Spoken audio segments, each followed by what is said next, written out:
நாலு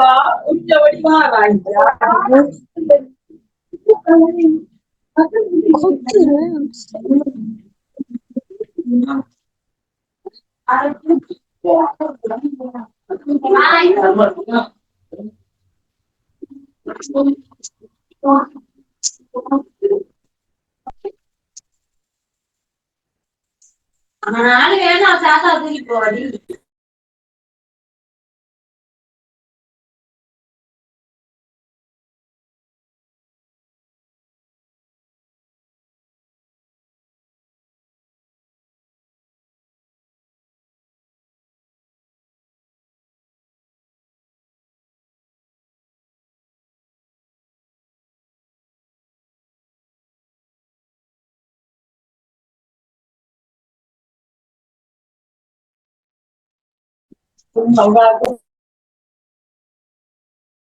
வணக்கம் பிள்ளை, நாங்கள் கிளாஸை ஸ்டார்ட் பண்ணுவோம்.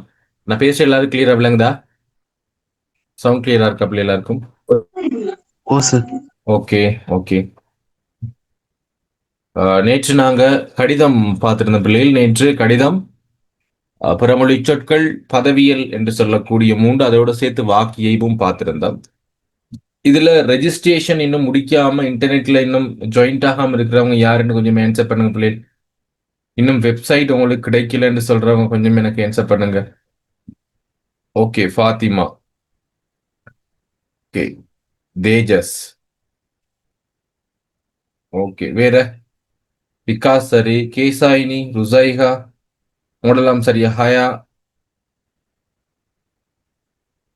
எல்லாத்துலேயும் ஓகேவா? இன்டர்நெட்டில் வெயிட், நான் உங்களுக்கு காட்டுறேன், ஒரு நிமிடம் அதை காட்டிடுறேன். இது உங்களுக்கு ஓகேவான்னு பார்த்துக்கொள்ளுங்க.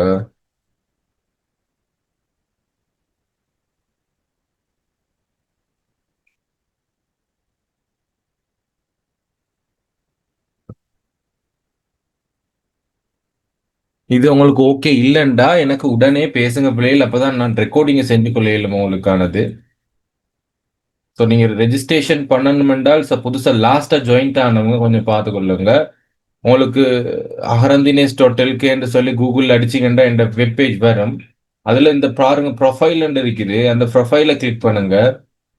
ப்ரொஃபைலை கிளிக் பண்ணீங்கன்னா ரெஜிஸ்ட்ரேஷன் பேஜ் வரும். முதலாவது ரெஜிஸ்டர் பண்ணலைண்டா இதை ஃபுல்லாக ஃபில் பண்ணுங்க. யூசர் நேம் உங்களுக்கு பிடிச்ச ஒரு யூசர் நேம் கொடுங்க, உங்களோட பேரையே கொடுங்க யூசர் நேமா. இமெயில் அட்ரஸ் கண்டிப்பாக தேவை உங்களுக்கான ஒரு ரெஜிஸ்ட்ரேஷன் பண்ணுறதுக்கு இமெயில் அட்ரஸ் தேவை. அதை கொடுத்துட்டு யூசர் நேம் பாஸ்வேர்டை கொடுத்துக்கொள்ளுங்க. கொடுத்து ஃபுல்லாக ஃபில் பண்ண பிறகு ரெஜிஸ்டர் முடிஞ்சிட்டா உங்களுக்கு இந்த இடத்துல இமெயிலையும் கொடுத்து பாஸ்வேர்டையும் கொடுத்து லாக் ஆகுங்க. நீங்கள் இங்கே என்ன பாஸ்வேர்ட் கொடுக்குறீங்களோ அதே தான் இங்கே கொடுக்கணும். ஸோ இதை கொடுத்துட்டு லாக் ஆனீங்க என்று சொன்னால்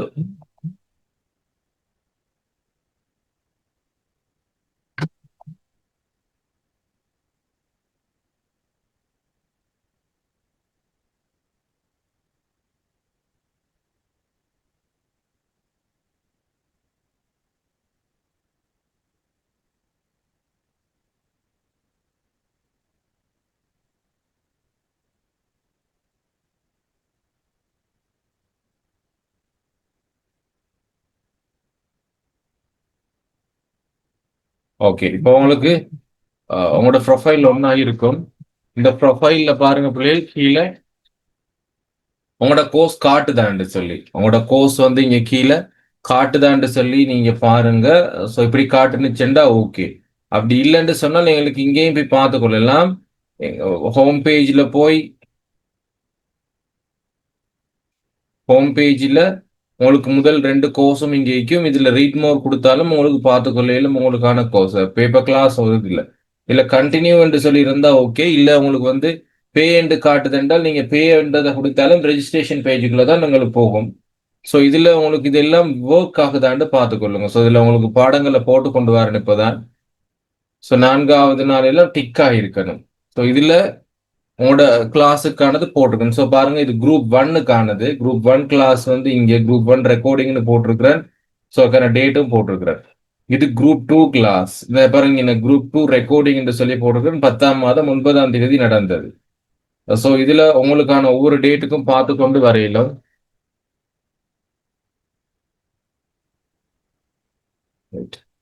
ஸோ இதெல்லாம் முடிச்சிருக்கீங்களா பிள்ளை?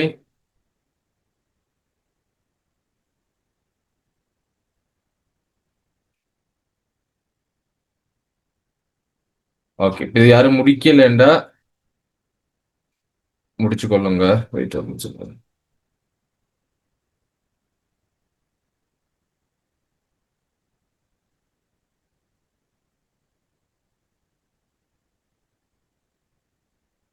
ஓகே, நான் பாடத்துக்குள்ளால போம் இப்போ.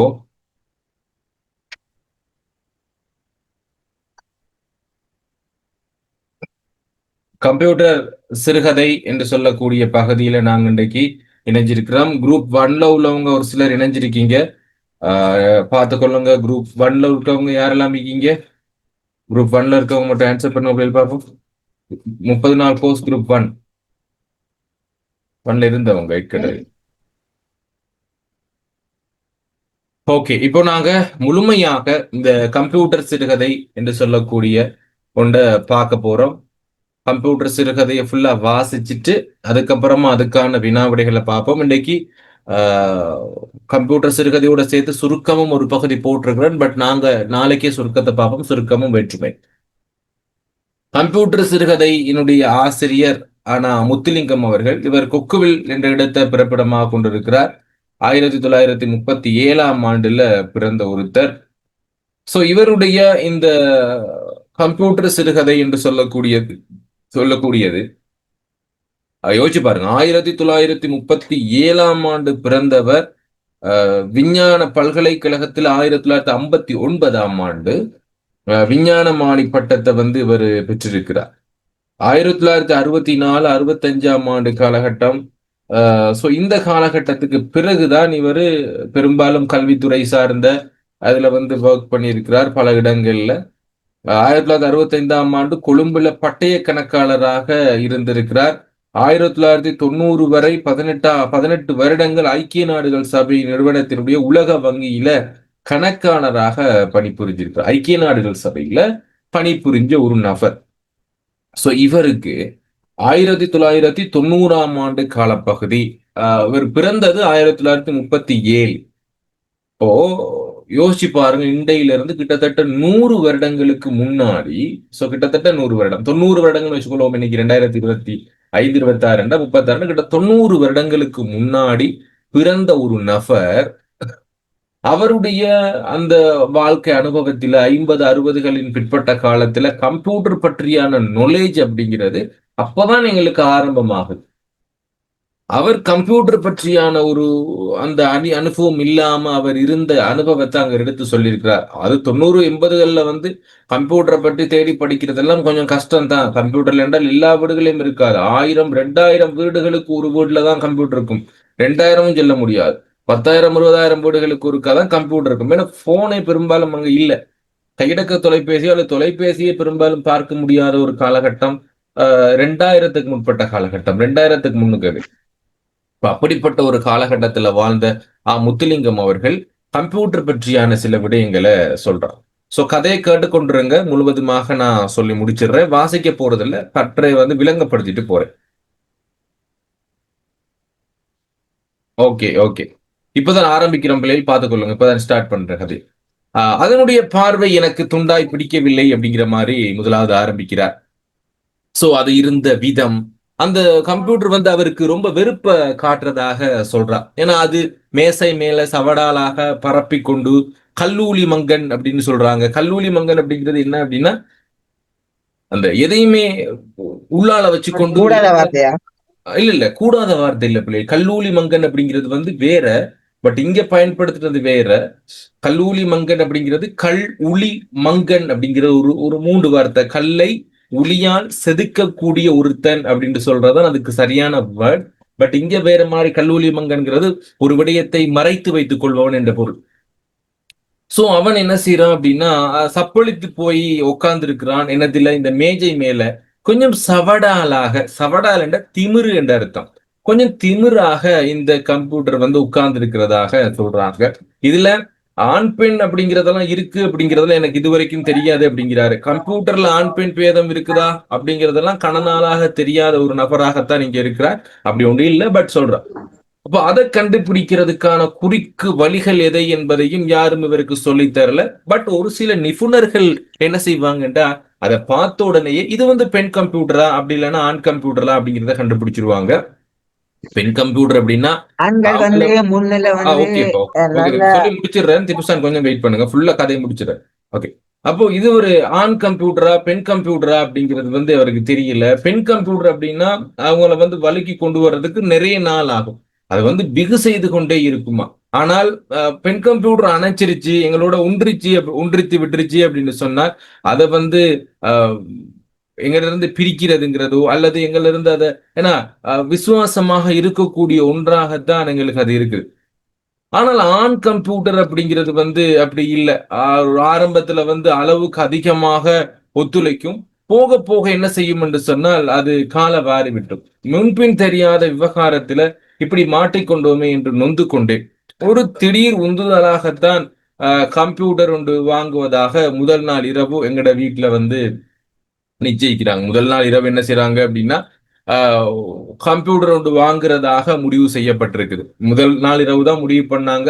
என்றால் அவன் மகன் தான் இவருக்கு பெரிய தொல்லை கொடுத்து கொண்டிருக்கிறான். என்னடா நான் கம்ப்யூட்டர் வாங்குவோம், எங்கட வீட்டுல மட்டும் கம்ப்யூட்டர் இல்லை, எல்லா வீடுகள்லயும் கம்ப்யூட்டர் இருக்குது அப்படின்னு சொல்லி அவங்களோட மகன் அரவிந்தன் தன்னுடைய சிநேகிதரோட வீட்டுல எல்லாம் மிகுது என்று சொல்லி கொஞ்சம் அளந்தான் அப்படின்னா சொல்லிக்கொண்டே இருக்கிறான். அந்த விஷயத்த சொல்லிக்கொண்டே இருக்கிறான். என் ஆசை மனைவியோ ஹார்மோனிய பெட்டி போல இதை வளைத்து விடலாம் என்று சொல்லி ஆர்வமான கனவுகளுடன் இதை காத்துக்கிறதா.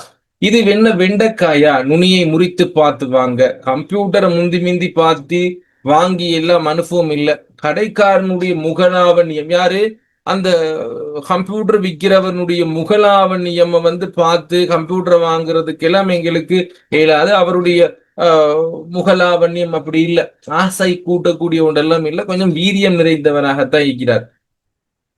கடுசான ஒரு மனுஷன் போல. அவரோட பிசினஸ் செய்யறெல்லாம் கஷ்டம். அவன் தலையில இருக்க வேண்டிய முடியெல்லாம் மூக்கு வழியிலையும் காது வழியிலையும் கொண்டிருக்குது. அவன் சொன்ன எந்த விளக்கங்களையும் என்னால கேட்டுக்கொள்ள முடியல. அவன் என்னென்ன சொல்றாங்க எனக்கு புரியவும் இல்லை அப்படிங்கிறார். தலைகால் புரியல. அப்ப அதுக்கு ஒரு உதாரணத்தை காட்டுறார். ஏற்கனவே நியூயார்க் நகரத்துல அவர் பட்ட பாட இங்க எடுத்து காட்டுறார். நியூயார்க் நகரத்துல ஒரு முறை அவர் போயிருக்கிறாரா. அந்த இடத்துல இவர் கஷ்டப்பட்ட விடயத்தை சொல்றார். ஏனென்றால் இதுவரைக்குமே வாய்விட்டு கேளாத ஒரு மனிதன், இதுவரைக்கும் வாய்விட்டு கேளாத ஒரு ஹெல்ப் எதுவுமே கேட்டதில்லை. இந்த நண்பன் ஹெல்ப் எதுவுமே கேட்டதில்லை. அப்போ அவர் ஒரு முறை என்கிட்ட ஒரு ஹெல்ப் கேட்டாரு. என்ன கேட்டார் என்றால், எனக்கு ஒரு தூண்டில் வாங்கித்தான் அப்படின்னு சொல்லி நண்பர் ஒருத்தர் கேட்கிறார். சோ தூண்டில்ல மீனை பிடிக்கிறது தலையிலா அல்லது வாலிலா என்று கூட எனக்கு விஷயம் தெரியாது. மீனை எப்படி பிடிக்கிறதுன்னு தெரியாது. தூண்டில் ஒன்று எப்படி இருக்கும் என்றும் எனக்கு தெரியாது. அப்போ அத நாங்க வெயிட் பிள்ளைகள் நான் சொல்லித்தரேன். ஓகே, அப்போ வாலிலா என்பது கூட அடிப்படை விஷயம் கூட இல்லை. நண்பருக்கு சரி என்று வாக்கு கொடுத்துட்டேன். அமெரிக்காவில தூண்டில் வாங்குறதுக்காக நான் ஒரு கடைக்கு போன பிறகுதான் எனக்கு பிரச்சனையே தெரிந்தது. என்றால் கடைக்காரருக்கு கடை என்றால் அது சாதாரண கடை இல்லை, ஒரு பெரிய கிரிக்கெட் மைதானம் மாதிரியான ஒரு பெரிய கடைக்குள்ளால அவர் போயிருக்கிறார். இதுல விசேஷம் என்ன அப்படின்னா, அந்த கடைக்குள்ளால என்ன மட்டும்தான் இருக்குது, அங்க தூண்டில் மட்டும்தான் வாங்கலாம், மீன்பிடிக்கு சாதனங்கள் இருக்கின்ற பிரத்யேகமாக உருவாக்கப்பட்ட ஒரு நிலையம் தான் அங்க இருக்குது. எத்தனையோ விதமான உபகரணங்கள், ஏற்கனவே நான் பார்த்திராத வினோதமான தூண்டில்கள், சிறிது பெரிது என்று சொல்லி கடையை நிறைத்து கிடக்குது. அங்கும் இங்கும் நான் பார்த்துட்டு அனாதையாக நின்ற பொழுதுதான் என்னை ஏங்க வைக்கக்கூடிய அழகு, ரொம்ப அழகான ஒரு பெண். அந்த பெண் கத்திரிக்கோள் வெட்டுவது போல நெருக்கு என்று சொல்லி உயர் காலணி, புதியுயர் காலணி என்று போட்டுக்கொண்டு வந்து கொண்டு என்ற கேட்கிறா. உங்களுக்கு எது உதவி தேவையா என்று மழலையில கேட்கிறா.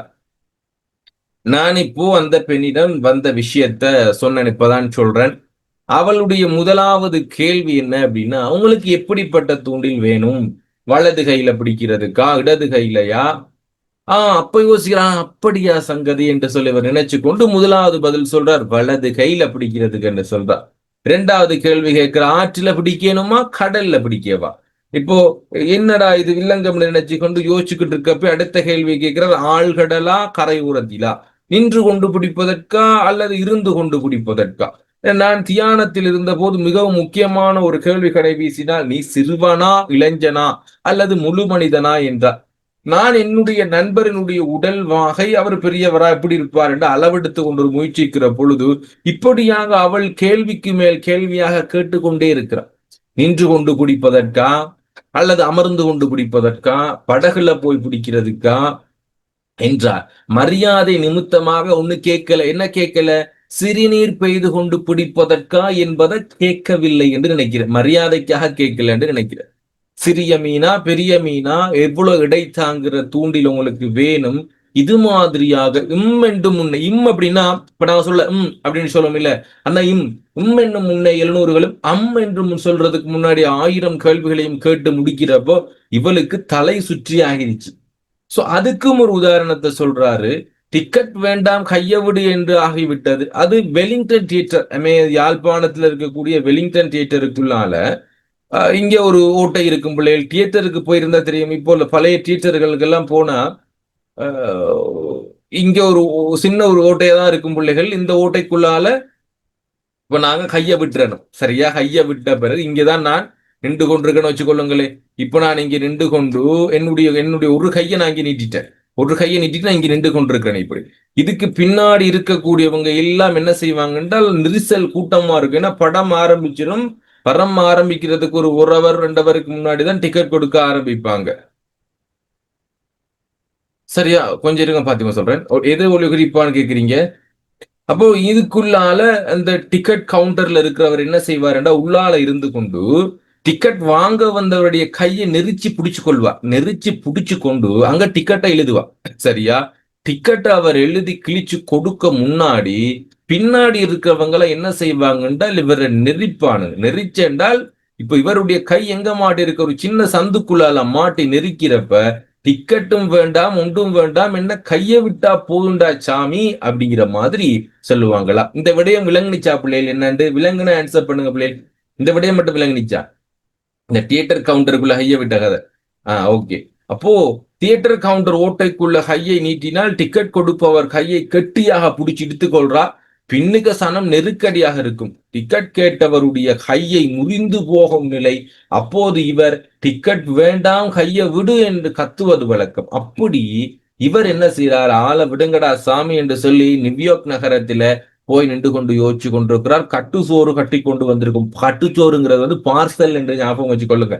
நான் பார்சல் எதுவும் எடுத்து கொண்டு வந்திருந்தால் எனக்கு தலை சுற்றுது, வேணால் சாப்பிட்டுட்டு அவங்ககிட்ட பேசலாம் அப்படிங்கிற மாதிரி பகடி பண்றார். கொஞ்சம் கேலியா சொல்றேன். கட்டுச்சோறு கட்டி கொண்டு வந்திருக்க வேண்டும் என்று அவருக்கு பட்டது. அடுத்த முறை வர்றப்போ இவளுடைய கேள்விகளுக்கெல்லாம் ஒரு புத்தகம் ஒன்று எழுதி அதுக்கு விடைகளாக நான் கையிலே எடுத்துக்கொண்டு மனப்பாடம் பண்ணி கொண்டுதான் வரணும் அப்படின்னு நினைச்சு கொண்டு இப்ப வந்துடுறார். இப்படியாக சந்தி பிரிக்காத பாடல் போல தலை சுற்றியது விவகாரம். அப்ப இவருக்குமே சந்தி பிரிக்காத பாடல்கள் என்றால் கொஞ்சம் பிரச்சனை தான். சந்தி பிரிப்பு என்றால் யாருக்கு பிரச்சனை? முத்துலிங்கத்துக்கே பிரச்சனை இருந்திருக்கிறது. அப்போ இவர் என்ன செய்யறார்? மறுபடியும் அந்த கடைக்கு இவர் தன்னுடைய நண்பரை கூட்டிக் கொண்டுதான் இப்ப போகலாம் என்று சொல்லி படையெடுக்கிறார். அவர் எப்படிப்பட்டவர் என்று சொன்னால் கம்ப்யூட்டர் ஆராய்ச்சி செய்து வித்துவான் பட்டம் பெற்ற ஒரு நபர். அப்போ ரொம்ப நல்ல கம்ப்யூட்டர் பத்தி நல்லா தெரிஞ்ச ஒரு நபரோட தான் இப்ப எங்க போறார்? கம்ப்யூட்டர் வாங்குறதுக்கு போறார். விடுவாரா? இப்போ நான் ஏற்கனவே கேட்டது வட்டியும் முதலுமாக அன்னை அவர்களை குடை என்று குடஞ்சி போட்டு அவர்களுடைய சம்பாஷணை கொஞ்சம் வித்தியாசமாக இருக்கிறது. முத்திலிங்கத்துக்கு ஒன்றுமே புரியல. 2 பேருடைய வாயையும் மாறி மாறி பார்க்கிறாரு. ஹார்ட்வேர் என்று சொல்றாங்க, ஃப்ளோஃபி என்று சொல்றாங்க, hard drive, megabyte, software, interface, UPS என்ற வார்த்தைகள் எல்லாம் எனக்கு சிதம்பர சக்கரமாக இருந்த ஒன்றும் புரியாத ஒரு விடயம் தான் அது சிதம்பர சக்கரம்னு சொல்ல. ஒன்றும் புரியல அவருக்கு. அப்ப எப்படிப்பட்ட விடயத்தை இங்க அவர் காட்டுறாரு என்று சொன்னால் ஒன்றும் புரியல. அவங்க சொல்ற ஒன்றும் புரியலைங்கிறதுக்கு ஒரு உதாரணம் காட்டுறாரு. ஒரு முறை இந்த காலமேக புலவர் தெரியாத ஒரு ஊருக்கு போயிட்டார். பாசை தெரியாத திம்மி என்ற தாசி என்று சொல்றவங்க ஊர்ல இருக்கிற ஒரு பெண் பற்றி நினைச்சு கொள்ளுங்களேன். தாசி அப்படிங்கிற ஒருத்தரோட இரவை கழிக்க வேண்டி வந்துருச்சு. இப்ப ஒன்றும் செய்ய வழியில்லை. இரவு முழுக்க அந்த தாசி ஏமிரோ ஓரி எத்துண்டி வஸ்தி என்றெல்லாம் இவரிடம் சரசம் செய்தல், அதை கொஞ்சிக் கொண்டிருத்தல் என்று சொல்றது சரசம் செய்தல். அவள் சொன்னது இவருக்கு ஒண்ணுமே புரியல. இவர் சொன்னது அவளுக்கு விளங்கவில்லை. யமன் கையில் பட்ட பாடுபட்டேன் என்கிறார் காலமேக புலவர். ஏமிரோ ஓரி என்பால் எத்துண்டி வஸ்தி என்பால் தான்மிராஜ் சொன்னதெல்லாம் தலைக்கடை தெரியவில்லை. போமுரா சோளம் ஜோலை பொறுங்கொண்டை திம்மி கையில் ஞாம்பட்ட ராம் ராப்பட்ட பாடு யமன் கையில் பட்ட பாடு என்று சொல்றார். நான் நைட் அவளோட அந்த நைட்ல நான் அவளோட இருக்கப்போ நான் பட்ட பாடு ரொம்ப கஷ்டமாயிருச்சு. எங்க இருந்து வாரீங்க, என்ன செய்றீங்க எல்லாம் கேட்டிருப்பா போல. ரொம்ப கஷ்டப்பட்ட, ஒன்றுமே புரியல, நான் சொல்றது அவளுக்கு புரியல என்று சொல்லி ரொம்ப அழகா சொல்லியிருப்பார். சோ அப்படிதான் இவருக்கும் அன்றைக்கு சரியான கஷ்டமா இருந்தது. அவருடைய கதையில் அடிக்கடி ராம் ராம் என்று சொல்லக்கூடிய ஒரு வார்த்தை மட்டும் அடிப்பட்டது. மேலே இருக்கிற ராம் என்று கீழே இருப்பவன் லட்சுமணன் என்று மட்டும்தான் தெரியும். ராமாயண கதையை மட்டும் அறிய மேலே இருக்கிறது ராம், கீழே இருப்பது லட்சுமணன் என்று மட்டும்தான் எனக்கு தெரியும். இது என்ன சாதுரியமாக அப்படி ஊகித்துக் கொண்டு நான் பாட்டில் இருந்தேன் என்று சொல்றேன். இவர்கள் இந்த சந்தடியில் இருக்கின்ற போது எனக்கு தோதாக ஒருத்தர் அவர் கண்டுபிடிச்சிட்டார். அவருடைய கெமிஸ்ட்ரி எனக்கு சரிவரும் போல் தோன்றியது. சோ அவர் இன்னொருத்தரை பார்த்து கொஞ்சம் கண்டுபிடிச்சிட்டார். மெதுவா அவரோட பேச்சை கொடுக்கிறார். அவர் என்ன சொல்றார் என்று சொன்னால், கம்ப்யூட்டரை வாங்கும் போது நாங்கள் என்ன பாவிப்பதற்கு வாங்குகிறோம் என்பதை முதலாக நாங்கள் தீர்மானிச்சு கொள்ள வேண்டும். ஏன்னா ஒரு நெல் மூடை ஒன்று நாங்கள் எடுத்து போகணும் என்று சொன்னால் ஒரு திருக்கல் வண்டி போதும், ஒரு சின்ன மாட்டு வண்டி போல ஒரு வண்டி போதும். ஒருவேளை 100 மூடை கொண்டு போகணும் என்றால் ஒரு லொரி தேவைப்படும். குடும்பத்தோட சுகமா பயணம் செய்யணும் என்றால் கார் வசதியா இருக்கும். நீங்க கொஞ்சம் வேகமா தான் போகணும் என்றால் ரேசிங் கார் எடுத்தா கொஞ்சம் வேகமா போகலாம். இப்படி ஒவ்வொரு தேவைக்கும் வேற மாதிரி எங்களுக்கு வேணும் அப்படின்னு சொல்றதோட இவர் பல குட்டைகளையும் குழப்பி விட்டார். என்ன இவர் இப்படி சொல்லி கொண்டு. இது தவிர்ந்த சில ராட்சத கம்ப்யூட்டர்களும் இருக்கிறது, தான் இயங்கும் கம்ப்யூட்டர்களும் இருந்தன. இப்ப எல்லாம் எங்களுக்கு வந்துருச்சுன்னா பிள்ளைகள் தான் இயங்கும் கம்ப்யூட்டர் இன்னைக்கு சாதாரணமா கிடைக்குது. மேசையில வைக்கிறது, மடியில வைப்பது என்று சொல்றதோட இவர் என்ன சொல்றார் பக்கெட்ல, இது பெண்ணாகத்தான் இருக்க வேண்டும், மடியில வைக்கிறதுண்டா பெண்ணாகத்தான் இருக்க வேண்டும் என்று கொஞ்சம் கலந்து பேசுறார். பக்கத்தில் வைப்பது இப்படியாக பல தலையில் வைப்பதும் இன்னும் வரவில்லை. இன்றே நினைக்கிறேன் அது வந்துவிட்டால் பெண்கள் தலையில மல்லிகைப்பூ வைப்பதற்கு பதிலாக இதை வைத்துக் கொண்டு போனாலும் ஆச்சரியப்படுறதுக்கு இல்லை. 1970களிலேயே கம்ப்யூட்டரினுடைய வருகை அதிகமாக இருந்தது. அப்போ அதை அவர் அழகாக சொல்றார். இன்னும் தலையில வைக்கிறதுக்கு மட்டும் கையில கட்டுறோம், ஸ்மார்ட் வாட்ச் கட்டுறோம், அதுவும் கம்ப்யூட்டர் தான். ஸ்மார்ட் கிளாஸ் இருக்குது, கம்ப்யூட்டர் இன்றைக்கு வந்துருச்சு. ஆனா இன்னைக்கு தலையில வைக்கிறது கொண்டும் வரையில. தலையில வைக்கிறதுண்டா பெண்கள் பூ வைக்கிறதுக்கு பதிலாக கம்ப்யூட்டர் ஒரு பக்கமா சொருகி கொண்டு போயிடுவாங்க அப்படிங்கிற மாதிரி சொல்றார். கடைசியில நண்பருடைய ஆசைப்படி 486 மாடல் கம்ப்யூட்டர் வாங்குவது என்று தீர்மானமாகியது. கம்ப்யூட்டர் என்றால் அதை மாத்திரம் தூக்கி கொண்டு வர முடியுமா? அதற்கென்று சில உபகரணங்கள் இருக்கின்றன. நான் கணக்கும் போடும்போது அதிலெல்லாம் மனதில் எடுக்கல. மவுஸ் வாங்கணும், மவுஸ் பேட் வாங்கணும், இன்னைக்கு டிஸ்குகள் இல்லை, பேப்பர் வாங்கணும், ரிப்பன் வாங்கணும், அதெல்லாம் இன்றைக்கு இல்லை. பட் மற்றதெல்லாம் இருக்கு. இன்னைக்கு பிரிண்டர் எல்லாம் இருக்குது, அதாவது பேப்பர் எல்லாம் இல்லை. அப்ப டிஸ்குகள் என்று ஊறுபட்ட சாமான்கள். ஊறுபட்ட சாமான் அப்படிங்கிறது அதிகமான பொருட்கள், தேவையில்லாத பொருட்கள்னு சொல்லலாம். ஊறுபட்ட சாமான்னு சொல்லுவாங்க, பழைய நபர்கள் சொல்லுவாங்க. இன்றைக்கு பயன்படுத்துறது ஊறுபட்ட சாமான் அப்படிங்கிறது தேவையில்லாத நிறைய பொருட்கள் என்று சொல்றது. பில் போடும்போது கணக்கு எக்கச்சக்கமாகிருச்சு. ஸோ பொங்கல் பானை வாங்குறப்போ அதற்கென்று திருகனி, இஞ்சி இலை, கரும்பு என்று வாங்குவது இல்லையா? அப்படித்தான் இதுவும் என்னை தேற்றிக்கொண்டு. ஸோ ஒரு முறை போன வருடம் பிள்ளைகள் வீட்டுக்கு, நம்மட வீடு இல்லை, நம்மட இதுல ரிலேஷன் வீட்டு ஒன்றுக்கு ஆடு வாங்குறாங்க. ஆடு ஒன்று பிடிப்பம் அப்படின்னு சொல்லி ஒரு ஆட்டுக்குட்டி கொண்டு வராங்க. ஆட்டுக்குட்டி பார்த்தீங்கன்னா 10,000 தான் ஆட்டுக்குட்டிக்கு. சரி, ஆட்டுக்குட்டிக்கு 10,000. சரி, ஆட்டுக்குட்டி வாங்கினதோட பொங்கலும் வந்துருச்சு. சரி, இப்போ ஆட்டுக்குட்டிக்கு வீட்டுல ஆடு இருந்தால் கண்டிப்பா பொங்கல் வைக்கணும்னுட்டாங்க. இப்போ நம்மட ரிலேஷன் என்ன செய்யறாரு என்றால், சரி பொங்கல் வாங்குறதுக்கு பொங்கலுக்கான பொருட்கள் வாங்கலாம் என்று கடைக்கு போய் பொங்கல் பொருட்கள் வாங்கினா 12,000 ரூபாய் வந்துருச்சு பொங்கலுக்கான சாமி. ஆட்டுக்குட்டியே 10,000 தான் பிள்ளைகள். ஆட்டுக்கு பொங்கல் வைக்கிறதுக்கு 12,000 ரூபாய் செலவழிச்சுட்டு வந்துட்டு நிக்கிறார். எனக்கு அதை பார்த்துட்டு கொஞ்சம் இதாதான் இருந்தது. நான் ஒன்றும் சொல்லல. சரி, ஓகே, வாங்கிட்டு வந்து நீங்க என்னதான் செய்ய வைப்போம் என்று சொல்லி வச்சோம். அப்ப பொங்கல் வைக்கிறது என்றால் அதுக்கு பல தேவை. பானை வாங்கணும், பானைக்கானது கட்டுறது, திருகாணி, அது எல்லாம் சேர்த்து பெருசா வாங்கிட்டு வந்துட்டார். எல்லாம் வாங்கிட்டு வந்து அங்க ஊர் எல்லாம் மக்கள் எல்லாம் கூப்பிட்டு பெருசா பொங்க வைப்போம் அப்படின்னு சொல்லி நாங்க செஞ்சது இன்னும் எனக்கு ஞாபகம் இருக்குது. கடந்த வருடமும் அதுக்கு முதல் வருடமும் இன்னும் தெரியல, பெரிய ஞாபகம் இல்லை. அப்ப இப்படியான ஒரு விட இருந்தது. இப்ப பொங்கல் வைக்கிறதுண்டா பானை மட்டும் வாங்குறது இல்லை, அதுக்கு அரிசி வாங்கணும், தீனி, அதுக்கான பொருட்கள், அந்த பொங்கல் பானை கட்டுற திருகனி, இஞ்சி, இலை, கரும்பு, இதெல்லாம் வாங்கணும் இல்ல. சோ இப்படி பல விடயங்களை நாங்க பார்க்க வேண்டி இருக்குது. பிள்ளைகள் மைக் ஆஃப் பண்ணுங்க விகாஸ். விகாஸ் மைக் ஆஃப் பண்ணுங்க. இப்ப நாங்கள் எல்லாவற்றையும் காரிலே ஏற்றுக்கொண்டுட்டோம். நண்பர் 486 கம்ப்யூட்டர் 486 கம்ப்யூட்டர் என்று உச்சாடனம் செய்தவாறே வார அதை பற்றியான வீர பிரதாபங்களை பேச. இன்னைக்கு நாங்க ஒரு கம்ப்யூட்டர் வாங்குறோம், அப்படி இல்லைண்டா ஒரு போன் வாங்குறோம் என்றால், இன்னைக்கு வந்திருக்க லேட்டஸ்ட் மாடல் ஒரு போன் வாங்கிட்டோம் என்றால் எங்கட ஃப்ரெண்ட்ஸ் கிட்ட இல்ல நாங்க இப்படி சொல்லுவோம், பாத்தியா எங்கட போன் எப்படி போன் என்று சொல்லி, நான் லாஸ்டா வந்த போன் வாங்கிட்டு இருக்கிறேன் என்ற மாடலை பாத்தியா அப்படின்னு சொல்லி. அப்போ அப்படி நாங்க கொஞ்சம் எங்களை பற்றியாக, என்னுடைய போனை பற்றி அல்லது எங்கட ஏதாவது ஒரு பொருளை பற்றி நாங்கள் கொஞ்சம் கூடுதலாக சொல்றது வழக்கம். வீரப்பிரதாபங்களை பத்தி நாங்க சொல்றது வழக்கம். அதை பற்றி உச்சாடனம் என்றால் அதை பற்றி எடுத்து கூறிக்கொண்டே இருப்பது, அடிக்கடி சொல்லிக்கொண்டே உச்சாடனம். ஓகே, அப்போ அதை பற்றியான ஒரு வீர பரணி பாடுறார். பரணி என்று சொன்னால் ஆரம்பகால ஒரு செய்யுள் வடிவம். பரணி என்று சொல்றது ஒரு செய்யுள் வடிவம் பிள்ளைகள். ஆரம்ப காலத்துல பரணி என்று சொல்றது 1000 வருடங்களுக்கு முன்னாடி போர்க்களத்துல 1000 யானைகளை வெட்டி வீழ்த்திய ஒரு அரசன் பற்றி பாடுகின்ற ஒன்றுதான் பரணி. பரணி எது பாடும் அப்படின்னா, போர்க்களத்துல இறந்து கிடக்கின்ற பேய்கள் எல்லாம், சரியா, பேய்கள் எல்லாம் எழும்பி, இறந்து போனவங்களா எழும்பி, அங்க இருக்கின்ற கால் கைகளை எல்லாம் எடுத்து விறகுகளாக வைத்து மண்டையோடுகளை எல்லாம் அதுக்குள்ளால போட்டு கூழ் கிண்டுமா. அப்படி பண்ணுகின்ற அந்த செயல் பற்றி பாடுகின்றதுதான் பரணி. 1000 யானைகளை வெட்டி வீழ்த்திய ஒருத்தன் மேல பாடுறது, அவனை பற்றி பாட மாட்டாங்க, தோற்று போன ஒருத்தன் மேல பாடுறதுதான் பரணி.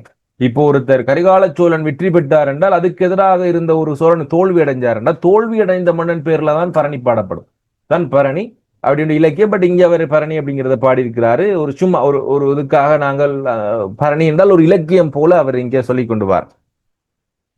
அவங்களோட ஊர் சிவக்கொழுந்து அப்படிங்கிற ஊர். அப்ப அவங்களோட ஊரை சிவக்கொழுந்து அப்படிங்கிற ஒருத்தர் என்ன செஞ்சிருக்கிறாரு அப்படின்னா, 1008 வேட்டி வாங்க வண்டில் கட்டி பெரிய கடைக்கு போனதை போல நானும் எனக்கு 486 கம்ப்யூட்டர் கிடைக்க போறேன் ஒரு மனக்கணக்கு போட்டேன். என்ன ஒரு மனத்தனமான செயல் அப்படின்னு வெக்கப்பட்டார். அதாவது ஊர்ல இருக்கிற ஒரு முட்டாள் என்ன செஞ்சிட்டார் என்றால், 1008 வேட்டி அப்படின்னு சொல்லிட்டானுங்க. 1008 வேட்டி போடுறோம், 1008 வேட்டி போடுறோம் என்று சொல்லி ஒரு விளம்பரப்படுத்தல் நினைச்ச உனக்கு இப்ப சிவக்கொழுந்துக்கு என்ன நினைப்பு? ஓகே, 100 ரூபாய்க்கு மொத்தம் 1008 வேட்டி துண்டுகள் கிடைக்கும், மொத்தம் 1008 வேட்டி கிடைக்கும் நினைச்சிட்டார். 1008 வேட்டினா என்ன? அதனோட மொடல் நம்பர் 1008 நம்பர் அப்படின்னு சொல்ல, மொடல் நம்பர் 1008 வேட்டி என்று சொல்ல மொடல் நம்பர்ல. அப்ப 007 001 அப்படின்னு சொல்லி நம்ம மொடல் நம்பர் சொல்லுவோம். இதை பார்த்துட்டு அவர் நினைச்சிட்டார், ஓகே நமக்கு 100 ரூபாய்க்கு 1008 வேட்டி கொடுக்க போறாங்க. ஒரு 10 வண்டியை கிளப்பி கொண்டு போயிட்டார். 1008 வேட்டியும் அடுக்கி கொண்டு வர வேணாமான்னு சொல்லி போனா அவருக்கு ஒரு வேட்டி தான் கொடுக்குறாங்க. இப்போ இந்த முத்துலிங்கத்தினோட நண்பர் என்ன சொல்றாரு என்றால், 486 கம்ப்யூட்டர் நினைச்சோனுக்கு இவர் நினைச்சிட்டார் மொத்தம் 486 துண்டுகள் இருக்குமோ அப்படின்னு சொல்லி ஒரு நினைச்சு அப்படித்தான் போய் கொண்டிருக்கிறார். என்ன ஒரு மடத்தனமான செயல் அப்படிங்கிறத இங்கே சொல்றான். அதை நினைச்சு வெக்கப்படுறான். ஓகே, இப்போ வீட்டுக்கு கொண்டு வந்தாச்சு. மனைவி மேகலா ஆழத்தி எடுப்பது போல வீட்டு வாசல்ல காத்து கொண்டே இருக்கிற. ஆழத்திங்கிறது பிள்ளைகள் யாரும் வீட்டுக்கு வராங்க அப்படின்னா, மகன் மகள் எல்லாம் இப்பதான் நெடுநாட்கள் கழிச்சு வராங்க என்றால் அவங்களுக்கு திருஷ்டி எதுவும் பட்டிருந்தால் அவர்களை வாழ்த்தி அல்லது அந்த திருஷ்டி எல்லாம் கழிஞ்சு போகிறோம்னு சொல்லி அவங்கள மேலிருந்து கீழே இறக்கி வாரது திருஷ்டி, அதை சொல்லுவோம் ஆழத்தி என்று. அப்போ ஆழத்தி எடுக்கிறது மாதிரி நின்று கொண்டிருக்கிறான். அவள் பக்கத்தில் என்ற மகன் அரவிந்தனும் பொங்கல் பானை இறக்குறதுக்கு காத்து கிடப்பது போல இருந்து மெதுவாக கம்ப்யூட்டரை இறக்கி கொண்டு போய் உள்ளால வச்சுட்டான். மேசையில கொண்டு போய் நிப்பாட்டியாச்சு. முதல் வேலையாக சாமிக்கு எல்லாம் தீபம் எல்லாம் காட்டி எல்லாம் பொட்டு எல்லாம் வைக்கிறதுக்காக இந்த மனைவி தயாராகி வர்றா. அரவிந்தன் அந்த கம்ப்யூட்டர்ல ஓம் ஸ்ரீராம் என்று சொல்லியும் போட்டு எழுதி கொண்டிருக்கிறான். இப்படியாக ஒவ்வொருவரும் பரபரப்போட கம்ப்யூட்டரை நாங்க இயக்கி பார்க்கிறோம், தட்டி பார்க்கிறோம், அதனுடைய புது மனத்தை நுகர்ந்து பார்க்கிறோம். கம்ப்யூட்டர் முதலா கிற்கு என்று சொல்லி உயிர் பெறுதுப்பதான் அந்த அதிசயத்தை வாய் திறந்து ரசித்து கொண்டிருக்கிறோம். முதலா கம்ப்யூட்டரை பார்க்கறாங்க இல்ல, அதான் அந்த கம்ப்யூட்டர் எங்களோட குடும்பத்தில ஒன்றாக மாறிவிட்டது என்று சொல்லி ஆரம்பிக்கிறார். முதல் நாள்லயே ஒரு பெரிய உண்மையை கண்டுபிடிக்கிறார் முத்துலிங்கம். கணிப்பொறி ஒரு ராட்சத வேலைக்காரன், சொல்ற வேலையெல்லாம் கச்சிதமா செஞ்சு கொடுக்குறோம். பட் தவறாயதும் கட்டளை பிறப்பிச்சு விட்டாலும் தானே எஜமானாகிவிடும். நாங்கள் அதுக்கு அப்புறம் அடிமைதான். இன்னொன்று நாங்க பயந்து பயந்து போறோம் என்று சொன்னால் அது எட்ட போகும். என்ற 9 வயது மகன் அரவிந்தன் மீன் குஞ்சு நீந்திர மாதிரி உற்சாகமாக அதுல பழகிவிட்டான். கணிப்பொறி அவனுக்கு நிரம்பவும் அதிகமாக பிடிச்சிருச்சு. அதுவும் தன்னுடைய ரகசிய கதவுகள் எல்லாம் திறந்து இப்ப தங்கு தடை இல்லாம போய் கொண்டிருக்கிறது. எல்லோரும் அவசரமாக வேலை செய்யறதுக்கு சில வேலைகள் இருக்குது. என்னது, மனைவிக்கு வீட்டு வேலை, கணக்கு வேலை, சீட்டு கணக்குகள்லாம் காத்து கொண்டிருக்குது. அவனுக்கு சில கேம்ஸ் விளையாடுறதுக்கு அங்க இருக்குது.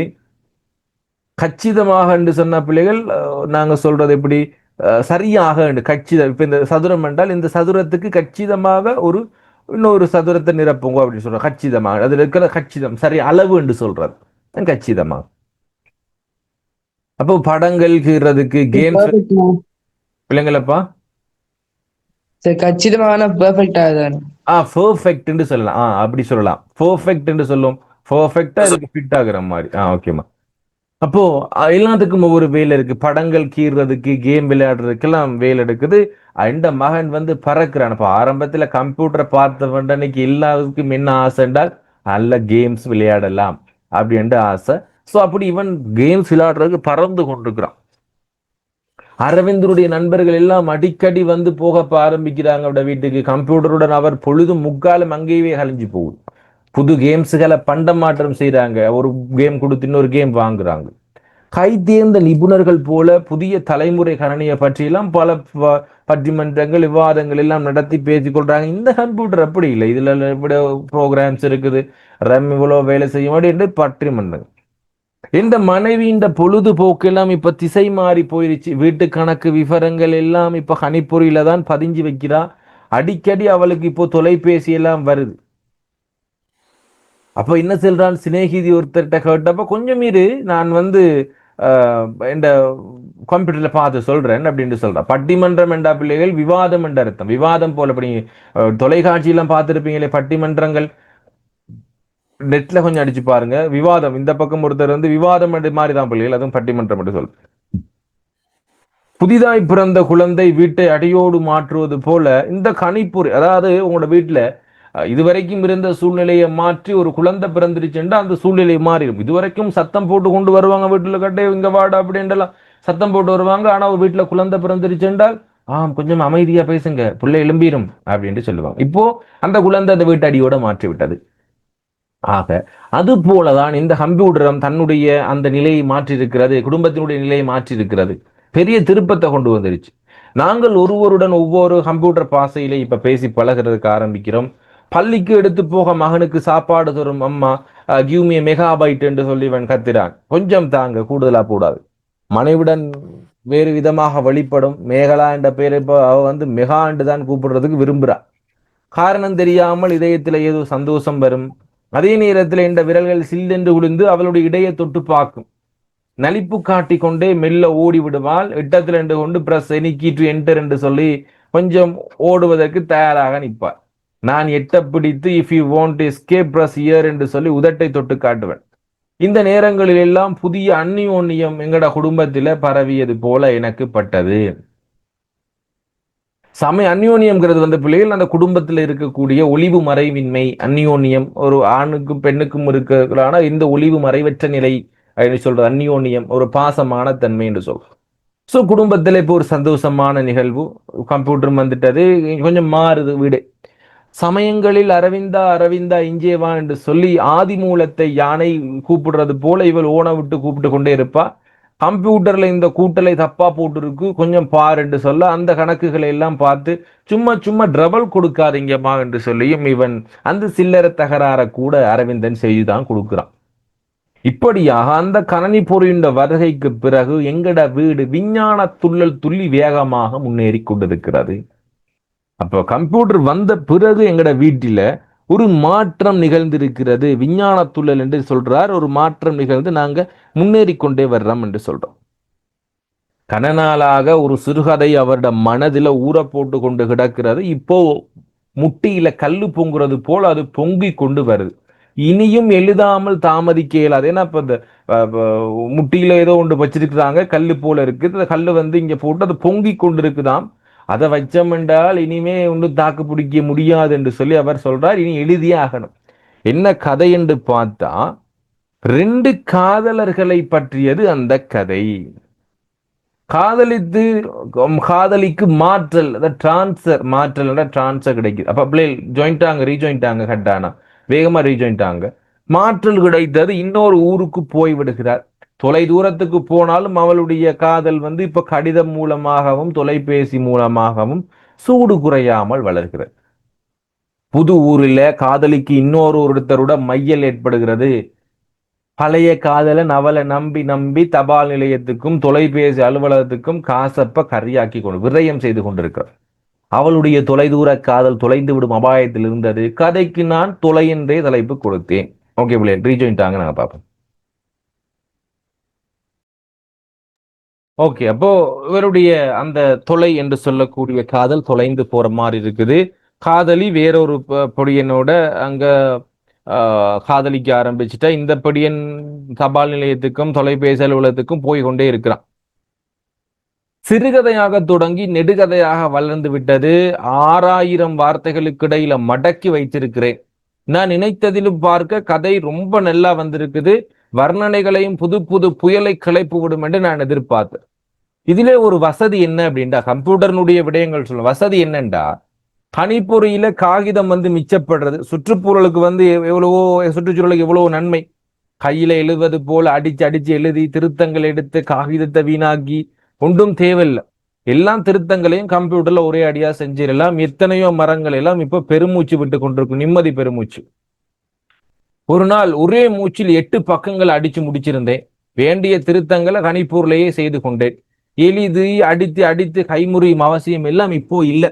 வேலையை முடித்து கைகளை தூக்கி நாரியை நிமித்திய போது மின்சாரம் போயிடுச்சு. அடுத்த அவ்வளவும் பாலாக என்னுடைய ஆர்வம் கசங்கி போனது. முதலில் இருந்து திரும்ப அடிக்க வேண்டும். அடுத்த நாள் நான் வந்த போது இதை சொல்லி அழுதேன். எனக்கு சாதகத்தில் எல்லாம் இப்போ நம்பிக்கை இல்லை. கும்பராசிக்காரர்கள் எல்லாம் அப்படித்தான் இருந்தும் என்னுடைய சாதகத்தில கம்ப்யூட்டர் தத்து இருப்பதாக சுதுமலை சாமியார் சாத்திரியார் சொன்னது. அப்ப அவருக்கும் கம்ப்யூட்டருக்கு ஒத்து போகாதுன்னு ஏற்கனவே சொல்லியிருக்கிறார். என் சொன்னது என்னை கொஞ்சம் கவலைப்பட வைத்தது. அப்போது நண்பர் எனக்கு 2 புத்துமதிகள் சொல்லியிருக்கிறார். ஒன்று, தலைபூர காரியமாக இருந்தாலும் ஒவ்வொரு 5 நிமிடமும் டைப் செய்வதை சேமித்து வைக்க வேண்டும். 2, எங்கள் ஒவ்வொருவருக்கும் வெவ்வேறாக டைரக்டரிஸ் உருவாக்கி கொள்ள வேண்டும். அதிலே எங்கள் வேலைகளை சேமித்து வைத்துக் கொள்ள வேண்டும் என்கிறார். இதை எப்படி செய்ய வேண்டும் என்பதை விவரமாக விளக்கினார். பிள்ளை, நான் பேசுறது கிளியரா விளங்குதா? கொஞ்சம் மழை கூட பிள்ளைகள் விளங்குதா கிளியரா? Okay okay. இப்ப அன்றிலிருந்து புகையிலை கன்றுக்கு பாத்தி கட்டுவது போல, நீங்க கம்ப்யூட்டரை பாத்தீங்கன்னா இப்படிதான் இருக்கும். ஏன்னா இப்படிதான் உங்களுக்கு டைரக்டரிஸ் இருக்கும், ஒவ்வொன்றாக இருக்கும். கம்ப்யூட்டர் யூஸ் பண்ண தெரியும். சோ இதுல புகையிலை பாத்தி இப்படிதான் பிள்ளைகள் இருக்கும். இப்ப இப்படி புகையிலை பாத்திக்கு கன்றுக்கு பாத்தி கட்டுறது போல கணிப்பொறியை வந்து இப்ப 3 பிரிச்சு கொண்ட நானும் இன்னொன்று பகுதியில மனைவியும் அரவிந்தனுமாக பயிர் செய்தோம். எங்களுடைய படைப்புகளை இந்த வரம்புக்குள் வைத்துக் கொண்டோம். ஏன்னா மத்ததுல கொண்டு போய் நாங்க டைப் பண்ணல, அவங்களோட தான் டைப் பண்ணி வைக்கிறது. ஓகே. ஆரம்பத்தில் டைரக்டரிஸ் தமிழ் வடிவம் என்று சொல்லப்படியல, அந்த கம்ப்யூட்டருடைய பிரிப்பு என்று சொல்லுவோம். தமிழ் வடிவம் என்னன்னு தெரியல, அப்படி ஒன்றும் இல்லை. தமிழ் வடிவம் கொடுக்க இல்லை. ஸோ நீங்க ஒரு பிரிவுகளாக பிரிச்சு வச்சிருப்பாங்க பாரு, கம்ப்யூட்டர் ஒரு பாகங்களாக. அதான். ஸோ படைப்புகளை வரம்புக்குள்ள வச்சிருக்கிறோம். இதற்கு பிறகு ஒரு ஒழுங்குமுறை வந்தது. ஆரம்பத்தில் எனக்கு கம்ப்யூட்டருடன் ஒரு பிணக்கு இருந்தது தான். இப்போ அந்த பிணக்கெல்லாம் நீங்கி இப்போ நாங்கள் இணக்கமா மாறிட்டோம். அது தன்னிடத்தில் இருக்கிற பல சூட்சுமங்களை எல்லாம் எங்களுக்கு மெல்ல மெல்ல அவிழ்க்க தொடங்கிடுச்சு. என்னுடைய வேலையை வெகு சுலபமாக்கியது. அந்த மாயா வினோதங்களில் நான் என்று மனதை பறிகொடுத்தேன். இது வந்து ரொம்ப கஷ்டப்பட்டு எழுதி கொண்டிருந்ததெல்லாம் இப்போ கொஞ்சம் ஈஸியா இருக்கு ஒர்க். உருக்கி எடுத்த இரும்பினால் செய்த ரெமிங்டன் தட்டெழுத்து பொறியில் அந்த ஆரம்ப கால தீட்சை பெற்ற ரெமிங்டன் தட்டச்சு அப்படிங்கிறது பிள்ளைகள். ரெமிங்டன் தட்ட பெரிய ஒரு டைப்ரைட்டிங் மிஷின். இப்ப அந்த டைப்ரைட்டிங் மிஷின்ல வந்து அதை தூக்கி வச்சு மேசையில வச்சு அதுல டைப் செய்யறதுல வந்து இவர் தீட்சை பெற்றவர் என்றால் ரொம்ப அனுபவம் வாய்ந்தவர். அதை தூக்க 2 பேரும், வைக்க 4 பேரும் வேணும். நகல் எடுத்து மெஷின்கள் வருவதற்கு முன்னரான ஒரு காலம், பிரிண்டர் மெஷின் வர்றதுக்கு முன்னாடியான காலம். 7 கார்பன் தாள்களை வைத்து கைகளை தலை உயரத்துக்கு தூக்கி மூச்சை பிடித்து தேடி குத்தி டைப் செய்வது நான் ஒரு விண்ணவன். விண்ணன் அப்படின்னா கொஞ்சம் திறமசாலி என்று பேர் வாங்கியவன் தான் இவர். அப்ப ஆரம்ப கால டைப்ரைட்டர் மிஷின் வந்து தலை உயரத்துக்கு இருக்குமா, அதை எடுத்து தேடி குத்தி அதுல ஒவ்வொரு எழுத்தா டைப் செய்யறதுல ரொம்ப கஷ்டம். இப்படி ஒரு ஆழ்ந்த பரவசத்தோடு நான் தட்டெழுத்து லீலைகளை செய்யும் போது அம்மி பொழிவது போல ஒரு விதமான சத்தம் வரும் என்று சொல்லுவாங்க. அம்மி பொழிதல் என்ற பிள்ளைகள் அம்மி பார்த்துருக்கிறீங்களோ தெரியல. ஸோ இப்படிதான் பிள்ளைகள் அம்மி கற்கள் இருக்கும். அம்மி கற்களுக்கு மேலால இப்படி ஒரு இன்ச்சுக்கு ஒருக்கா ஒவ்வொரு டொட் வைப்பாங்க. ஏனென்றால் அரைக்கின்ற அந்த பொருள் வந்து இதுல வழுக்காம மிக நேர்த்தியாக அரைக்கிற மட்டும் இப்படி டொட் வைக்கிறதுக்காக அம்மிக்கு மேலால உளியால டொட் வச்சு கொண்டு போவாங்க. அதான் அம்மி பொழிதல் என்று சொல்லுவாங்க. இப்ப அம்மி பொழிவது போலதான் இருக்கும் என்று சொன்னாங்களாம். எது இவர் வந்து இந்த ரெமிங்டன் தட்டச்சில வந்து டைப் செய்யறது. என்னுடைய மகன் அப்படி அல்ல. அவனுடைய விரல்கள் பட்டு துணியில வந்து படுவது போல மெல்லப்பட்டு நகரும். விசை கட்டையில் அவன் விரல்கள் எல்லாம் வண்ணத்து பூச்சி போவது போல மிக வேகமாக பறந்து தெரியும். எழுத்துக்கள் எல்லாம் திரையில மின்னி மின்னி கைகோர்த்து கொண்டு வர்றதை பார்க்கிறப்ப கொள்ளை அழகாக இருக்கும் என்று சொல்றான். இதுல பல ரகசிய ஷார்ட்கட் கீஸ்ன்னு சொல்லுவோம், இல்லதான் ரகசிய பாதைகளை எல்லாம் என் மகன் வந்து கண்டுபிடிச்சிட்டான். நான் முன்பே அவற்றை அறிந்திருந்தது போல அலட்சியத்துடன் ஏற்றுக்கொண்டேன். அப்ப வந்து நாங்க சொல்லல, அதுல எனக்கு தெரியாதுன்னு சொல்லலாரு. அப்போ எனக்கு அதெல்லாம் தெரியும், நான் ஏற்கனவே தெரிஞ்சிட்டேன் அப்படின்ட்டு கொஞ்சம் அலட்சியமாக அதை நான் ஞாபகம் வைத்துக் கொண்டேன். எப்படி நகல், எப்படி பிரிண்ட் எடுப்பது, எப்படி கத்தரித்து ஒட்டுவது, கட் அண்ட் பேஸ்ட்னு சொல்லுவோம் இல்ல, கத்தரித்து ஒட்டுவது, சர்ச் பண்ணுவது, தேடுவது, எரேஸ் அழிப்பது, எழுத்துக்களை பெரிதாக்குதல் சிறிதாக்குதல் போன்ற நுணுக்கல் எங்களை எல்லாம் இப்ப நான் தெரிஞ்சுக்கிட்டேன். சொற்புலைகளை கண்டுபிடிக்கவும் லகர மயக்கங்களை நீக்கி இப்ப நான் இலகுல நான் தெரிஞ்சு கொண்டேன். ரமேஷ் என்று அதை மாற்ற முடிவு செய்தேன். சரியா, கொஞ்சம் கதாநாயகனுடைய பெயர் சந்திரன் என்று இருந்தது. இப்போ நான் அதை என்ன செஞ்சிட்டேன் பிள்ளைகள், ரமேஷ் என்று சொல்லி மாத்துறதுக்கு நான் முடிவு செஞ்சிட்டேன் அப்படின்னு சொல்றேன். வெயிட்.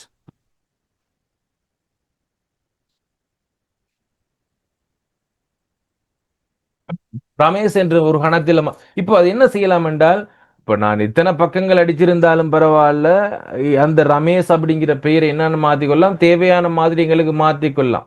இப்ப நான் ரமேஷ் என்று மாத்திரக்கு முடிவு செஞ்சிட்டேன்.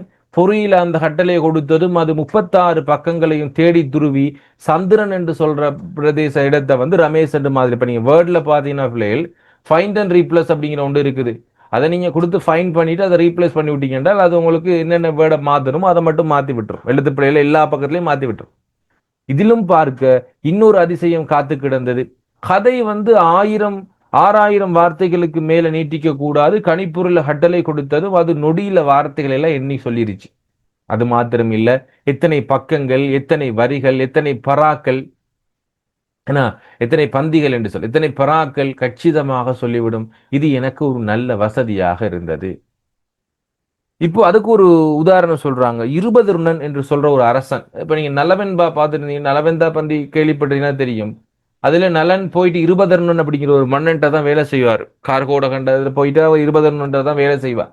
அப்போ அந்த 20 ருணன் என்ன செய்யறாரு அப்படின்னா, 2ஆம் சுயம்பரத்துக்கு நலனை கூட்டி கொண்டுதான் போறார். நலன்கிற உருவத்திலாம் வேற உருவத்துல தானே இருக்கிறார். இப்போ நலனை கூட்டி கொண்டு போகின்ற பொழுது எப்படி போறார், மின்னல் வேகத்துல போய் கொண்டிருக்கிறது. தேர் ஒரு சமதரையில கடக்கும் போது அங்கே தாண்டிக்காய்கள் கூடை கூடையாக காத்திருப்பதை பார்க்கிறார். தாண்டிக்காய்கள் அப்படிங்கிற ஒன்று ஒரு மரத்துல காய்த்து தொங்கி கொண்டிருக்கிறது. அதை பார்த்துட்டு அப்போது 20 ருணன் சொல்றாரு, தலையை திருப்பி ஒரே பார்வையில பார்த்துட்டு 10,000 கோடி காய்கள் என்று சொல்லி சரிக்கணக்காக சொன்னானாம். அவன் என்னத்தை படிச்சு வச்சிருந்தான், ஒரே பார்வையில எண்ணுகின்ற கலையை படிச்சு வச்சிருந்தான். அதுக்கு பேரு அட்ச இருதய கலை அப்படின்னு சொல்றாங்க. அட்சர அல்லது அட்ச இருதயம் என்ற கலையை படிச்சு வச்சிருந்தான். இந்த கம்ப்யூட்டரும் அப்படித்தான் அட்ச இருத கலையிலே கைத்தேர்ந்ததாக இருந்தது. ஆனால் இதை எல்லாத்தையும் சாப்பிடக்கூடிய ஒரு அதிசயத்தை எனக்கு அந்தரங்கமாக வைத்திருந்தது. அப்போதான் அதனுடைய வஞ்சகத்தை, இப்போ எல்லாம் ஓகே, இது பற்றியான நல்லதெல்லாம் சொல்லிட்டா, ஆனால் இப்போதான் அது பற்றியான தீமையை எங்களுக்கு சொல்ல ஆரம்பிக்கிறார். ஏதோ ஒன்றை வச்சிருக்கு, சூட்சுமத்தை வச்சிருக்குது. நான் அந்த நெடுங்கதையை எழுதி முடிக்கும் போது இரவு 2 மணி இருக்கும். திருத்தங்களை எல்லாம் திருத்தங்கள் எல்லாம் செய்து கதை ஒரு அபூர்வ அழகுடன் வந்திருக்குது. இப்படியான கதைகள் எல்லாம் கிட்டத்தட்ட 1000 வருடத்துக்கு ஒரு முறைதான் வரும் என்று சொல்லி அவன் நினைக்கிறாங்க. மனைவியை பார்த்தேன், அவள் அயர்ந்து தூங்கிக் கொண்டிருக்கிறான். மகள் பால்வடியும் முகத்தில் அவனும் தூங்கிக் கொண்டிருக்கிறான். ஏதோ கனவில் முதந்து கொண்டிருந்தான்.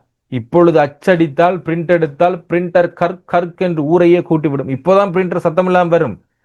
ஒரு சில பிரிண்டர் எடுத்தீங்க என்று சொன்னால் அது போடுற சத்தத்தை தாங்கல. அப்படியான பிரிண்டர் உண்டு. ஊரையே கூட்டிவிடும். நாளை காலையில் அதை செய்யலாம் என்று நினைச்சு கொண்டு கணிப்பொறியை மூடிவிட்டு படுத்து விட்டு என்ன மடத்தனமான முடிவாரு. அடுத்த நாள் காலையில எழும்பி கணிப்பொறிக்கும் பிரிண்டருக்கும் இணைப்பு கொடுத்தேன். கம்ப்யூட்டரை எழுப்பினேன். நல்ல பாம்பை உசுப்பி விடுவது போல இஸ் இஸ் என்று அது உயிர்த்தது. அந்த சத்தத்தை கேட்டுக்கொண்டு இருந்ததே ஒரு தனி ஆனந்தம். கதை சேமித்து வைத்த ஃபைலை கூப்பிட்டேன். இப்போ ஒன் பண்ணிட்டாரு. கதை இருந்த அந்த ஃபைலை கூப்பிட்டா தேடுனா அது பேசாமல் கம் என்று இருந்தது. இன்னொரு முறையும் கூப்பிட்டேன். விழித்தல் என்றால் அழைத்தல் என்று பொருள், கூப்பிடுதல் என்று பொருள். விழித்தேன். அதற்கு கோபம் வந்து விட்டது. அப்படி ஒரு கோப்பே இல்லை என்று சொல்லி ஒரே போடாக போட்டது. இந்த கம்ப்யூட்டர் ஒரு சனியன் என்னவென்றால் சொன்னதையே திரும்ப திரும்ப சொல்லிக் கொண்டிருக்கும். இப்ப ஏச ஆரம்பிச்சிட்டா. ஒருவரும் இல்லாத நேரமாக பார்த்து நான் ஒரு நண்பற்ற 100 ரூபாய் கடனா கொடுக்கிறேன், அடுத்த நாள் உங்களை பார்த்ததே இல்லை என்று அந்த சொன்னால் எவ்வளவு கோபம் வரும் உங்களுக்கு. 36 பக்கங்களையும் சாப்பிட்டு ஏப்பம் விட்டு விட்டு ஒன்றும் தெரியாத அப்பாவி போல் என்னை பார்த்து என்ன சில சாட்சிக்கு கூட யாருமே இல்லை. இப்ப சாட்சிக்கும் யாரும் இல்லை என்றால் கொடுத்தது அவருக்கு யாருக்கு தெரியும்? அந்த நபருக்கு மட்டும்தான் எங்களுக்கு தெரியும். துருவி துருவி தேடினேன். எத்தனை யுக்தி செய்தும் பலிக்கவில்லை. அந்த கோப்பு இருந்த சிலமன் கூட இல்லை. சிலமன் என்றால் என்ன பிள்ளைகள்? அறிகுறி என்று பொருள். சிலமன் என்று சொல்றது அறிகுறி கூட இல்லை. எனக்கு அழுகை வந்துவிடும் போல் இருந்தது. தொலை என்ற தலைப்புல நான் எழுதின முதல் கதை இப்போ தொலைஞ்சு போச்சு. கம்ப்யூட்டர் எழுதின கதை. அப்போ ஒரு ஏழை புலவரை பற்றி சொல்றார். ஒரு ஏழை புலவருடைய ஒரு பாக்குவட்டி, அந்த பாக்குவட்டியினுடைய வேலையை பற்றி சொல்றார். உயிருக்கு அடுத்தபடி அதுதான் அவருக்கு. விறகு வெட்டுறதுக்கு, கறி தறுக்கிறதுக்கு, பாக்கு சீவன்னு சொல்லி எல்லாத்துக்கும் அவர் அதான் வச்சிருப்பார். ஒரு நாள் அந்த பாக்கு வெட்டியை என்ன செய்யல பிள்ளைகள், காணல. யுக்தி என்ற பிள்ளைகள் அதனுடைய அந்த சூட்சமம் யுக்தி எல்லாம் ஒரே விஷயம் பிள்ளைகள். என்னுடைய திறமை அப்படின்னு சொல்லுவோம். யுக்திங்கிறது திறமை என்று சொல்றேன். என்னுடைய திறமை எல்லாம் அங்க ஒன்றும் பலிக்கல என்று சொல்றது அதான். சோ விறகு வெற்ற ஹரிதருக்கு எல்லாம் ஓகே பகானவில்லை. புலவருக்கு கையும் மூட இல்ல, காலும் மூட இல்ல. தேடு தேடு என்று தேடுறா. விறகு தரிக்க, ஹரிதருக்க, வெண்சோற்றுப்புக்கு அடகு வைக்க, பிறகு பிளவு கிடைத்தது என்றால் நாளாக பிளக்க, விறகு கிடைத்தது என்றால் பிளக்கிறதுக்கு, பிறகென்றே சொரிய பதமாயிருந்த பாக்கு வெட்டி. முதுகெல்லாம் எதுவும் அரிஜி என்று சொன்னால் அதுலதான் அதை சொரிஞ்சும் கொள்ளுவாராம்.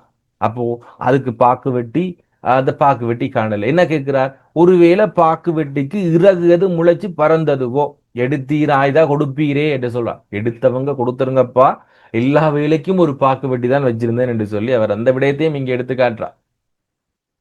இந்த கதிதான் எனக்கும். பக்குவமாக பணியாரம் செய்து பானையில் நார்பெட்டியில மூடி மாடாவில் மறைத்து வைத்தது போல அப்படின்றால், இப்ப இது இந்த விடயம் என்ன அப்படின்னா பிள்ளைகள், ஒரு 90கள் 80களுடைய காலகட்டத்தில் தீபாவளி அல்லது ஒரு பண்டிகை வந்துட்டது என்று சொன்னால் வீடுகளில் எல்லாம் பலகாரம் சுடுறது வழக்கம். பலகாரம் சுடுறது, வடை போடுறது என்று சொல்லி அந்த வாரமே குதூகலம் எங்களுக்கெல்லாம். 80 90கள் எல்லாம் வீடுகளில் தீபாவளி எல்லாம் வந்துட்டா எங்களுக்கு சந்தோஷம் என்றால் சந்தோஷம், அதுதான் சந்தோஷம். இப்போ அது இல்லை பிள்ளைகள். அந்த சந்தோஷம் எல்லாம் இப்போ இல்லை. உங்களோட பேரண்ட்ஸ் கிட்ட கொஞ்சம் கேட்டு பாருங்க. ஒரு 20 வருடத்துக்கு முன்னாடி பண்டிகைகள் எப்படி இருந்தது? இன்னைக்கு பண்டிகைகள் என்றால் அது பண்டிகைகள் என்றே கணக்கெடுக்க முடியாது. நல்லா சாப்பிட்டு அன்றைக்கு தூங்கிட்டு நல்ல ஒரு படம் பார்த்துட்டு இருக்கிறது தான் இன்னைக்கு பண்டிகைகளாக இருக்கிறது. ஆரம்ப காலத்தினுடைய பண்டிகைகள் அப்படி அல்ல. அது பண்டிகை என்றால் ஒரு மாத காலம் பண்டிகையாக தான் இருக்கும். தீபாவளி என்றால் ஒரு மாதம் தீபாவளி எங்களுக்கு எல்லாம். ஸோ அப்படியான காலகட்டம். அப்போ அதுல என்ன செய்வாங்க என்றால் பலகாரங்களை எல்லாம் இப்போ இந்து மக்களுக்கு என்ன ஒரு இதுண்டா பிள்ளைகள், படைத்த பிறகுதான், இறைவனுக்கு படைத்த பிறகுதான் அதை சாப்பிடணும். அப்படி ஒரு வழக்கம். அப்போ என்ன செய்வாங்க, பலகாரம் எல்லாம் ஒரு பெட்டியில சுட்டு இரவைக்கு எல்லாம் சுட்டு பணியாரெல்லாம் செட்டு ஒரு பெரிய பெட்டியில போட்டு மாடாவில் அல்லது மேல் மாடியில ஒரு இடத்துல மறைச்சு வச்சிருவாங்க. எதுவும் சாப்பிட கூடாது அப்படின்னு சொல்லி மறைச்சு வைக்கிறது போல அதுதான் நீங்க சொல்லப்பட்டிருக்கு. என்னன்னு விளங்குனிச்சா? இந்த பக்குவமாக பணியாரம் செய்து பனைநார் பெட்டியில மூடி மாடாவில் வைத்தது போல. இது ஏன் இவர் வாழ்ந்த காலகட்டம் 80 70களுடைய காலகட்டத்தில் வாழ்ந்திருக்கிறார். இப்ப நாங்க 90களினுடைய குழந்தைகள். அதுக்கு முற்பட்ட காலம்ங்கிறது அதை விட நல்லா இருந்திருக்கும். ஸோ அப்படிப்பட்ட ஒரு காலகட்டத்தில் இருந்த ஒரு விஷயத்த சொல்றார், இந்த விடயத்தை எடுத்து காட்டியிருக்கிறார். வைத்தது போல கணக்கச்சிதமாக என்ன செய்யறார் என்றால் கோப்புல செருகி வச்சிருக்கிறார். எங்கே போனது? ரெக்கை முளைத்து பறந்து விட்டதோ என்ன தொலை என்ற கதை. பனிமூடிய அந்த அதிகாலையில நான் நண்பரை ரெடி கொண்டு ஓடினேன்.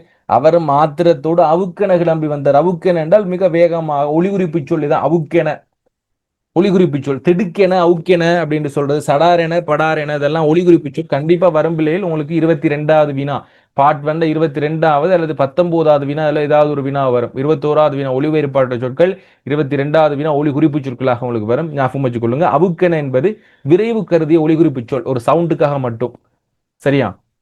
அப்ப அவுக்கென கிளம்பி 2ல் 1 பார்த்து விடலாம் என்று சொல்லி பாய்ந்து வர்றா. அவர் கொடுத்த அந்தரங்க கட்டளைகளை எல்லாம் அது அதிவேகத்துல நிராகரிச்சது. ரொம்ப ட்ரை பண்ணி பார்க்கிறார். நண்பர் தனக்கு தெரிந்த மந்திர வித்தை எல்லாம் செய்து பார்க்கிறார. அது அசையல. குலையடிப்பது ஒன்றுதான் பாக்கி. குலை என்றால் மந்திரம் செஞ்சு குலையடிக்கிறது தான் பாக்கி. எல்லாத்தையும் செஞ்சு பார்த்துட்டா. ஒரு கெப்பரோடு இருந்தது. இந்த கெப்பர் அப்படிங்கிறது 1930 40களில் பிறந்தவங்கிட்ட மட்டுமே பயன்படுத்தப்பட்டது. இப்ப என்னுடைய தாத்தா அதிகமாக அதை பயன்படுத்துவார். கெப்பர் அப்படிங்கிற ஒரு விஷயம் ரகசியம், அந்தரங்கம் ரகசியம் என்று சொல். ரகசிய கட்டளைகள், அந்தரங்க கட்டளைகள். கெப்பர் அப்படின்னா கொஞ்சம் திமிரு பிடித்தவன் என்ற அர்த்தம். ஓகேவா? விலங்கினிச்சாப்பில் இந்த கெப்பருங்கிறது இன்றைக்கு யாரும் பயன்படுத்துறது இல்லை. 80கள் 70ல 40களில் பிறந்தவங்க. சரியா? அப்ப 40களின் குழந்தைகள் 40 30 1930 40ல பிறந்தவங்க தான் இந்த கெப்பர் என்று பயன்படுத்துறது. மேல ஒன்று உங்களுக்கு சொல்லி கொடுத்து அந்த எல்லாம் பயன்படுத்துறது இது. அப்ப கெப்பரோடு இருந்தது. இறுதியில பெண் இந்த தான் பிள்ளைகள் நேற்றும் நான் தேடி கொண்டிருந்த அடிதான். இறுதியில் பெண் கம்ப்யூட்டர் என்றும் பார்க்காமல் நான் ஒரு குலுக்கல் முறையில் தன் சாமர்த்தியத்தை காட்டினார். அப்போ இந்த இடத்துல இவர் என்ன சொல்றாரு அப்படின்னா, இந்த கம்ப்யூட்டர் ஒரு பெண் கம்ப்யூட்டருங்கிறத நிச்சயமா சொல்லிட்டாரு. அப்போ இப்ப கம்ப்யூட்டர்ல ஞாபகம் வச்சுக்கொள்ளுங்க இந்த அடிய. கம்ப்யூட்டர்ல ஆண் பெண் பேதம் இருப்பதாக நாங்க சொன்னோம் இல்ல, ஆண் பெண் பேதம் இருப்பதாக எந்தெந்த இடத்தை எடுத்து காட்டுறாருன்னா இது ஒரு முக்கியமான விடயம் பிள்ளைகள். பெரும்பாலும் இதை எடுத்து காட்டுறது இல்லை எல்லாரும். பட் இதை ஞாபகம் வச்சுக்கொள்ளுங்க.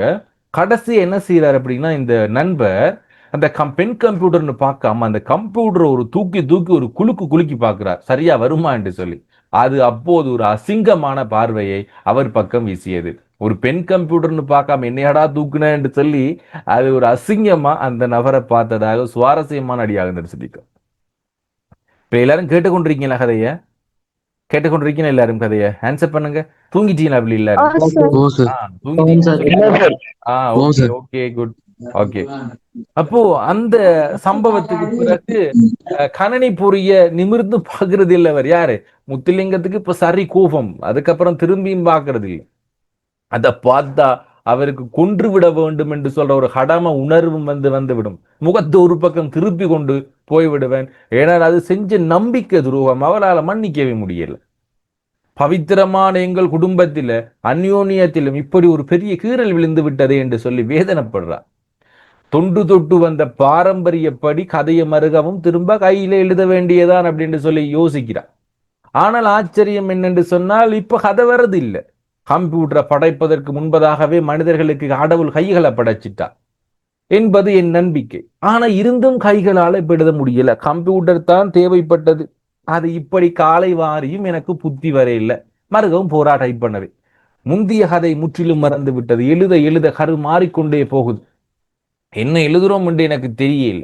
இப்படி என்னுடைய எழுத்து ஊழியத்தில் கடவுளினுடைய காருண்யத்தாலும் வாசகர்கள் முன்பிரிவில் செய்த நட்பையினாலும் அவசர எழுத்திருக்கிற சிப்போல தடைப்பட்டு அந்தரத்தில் நின்று போனது. இப்ப நல்ல மருக பாருங்க.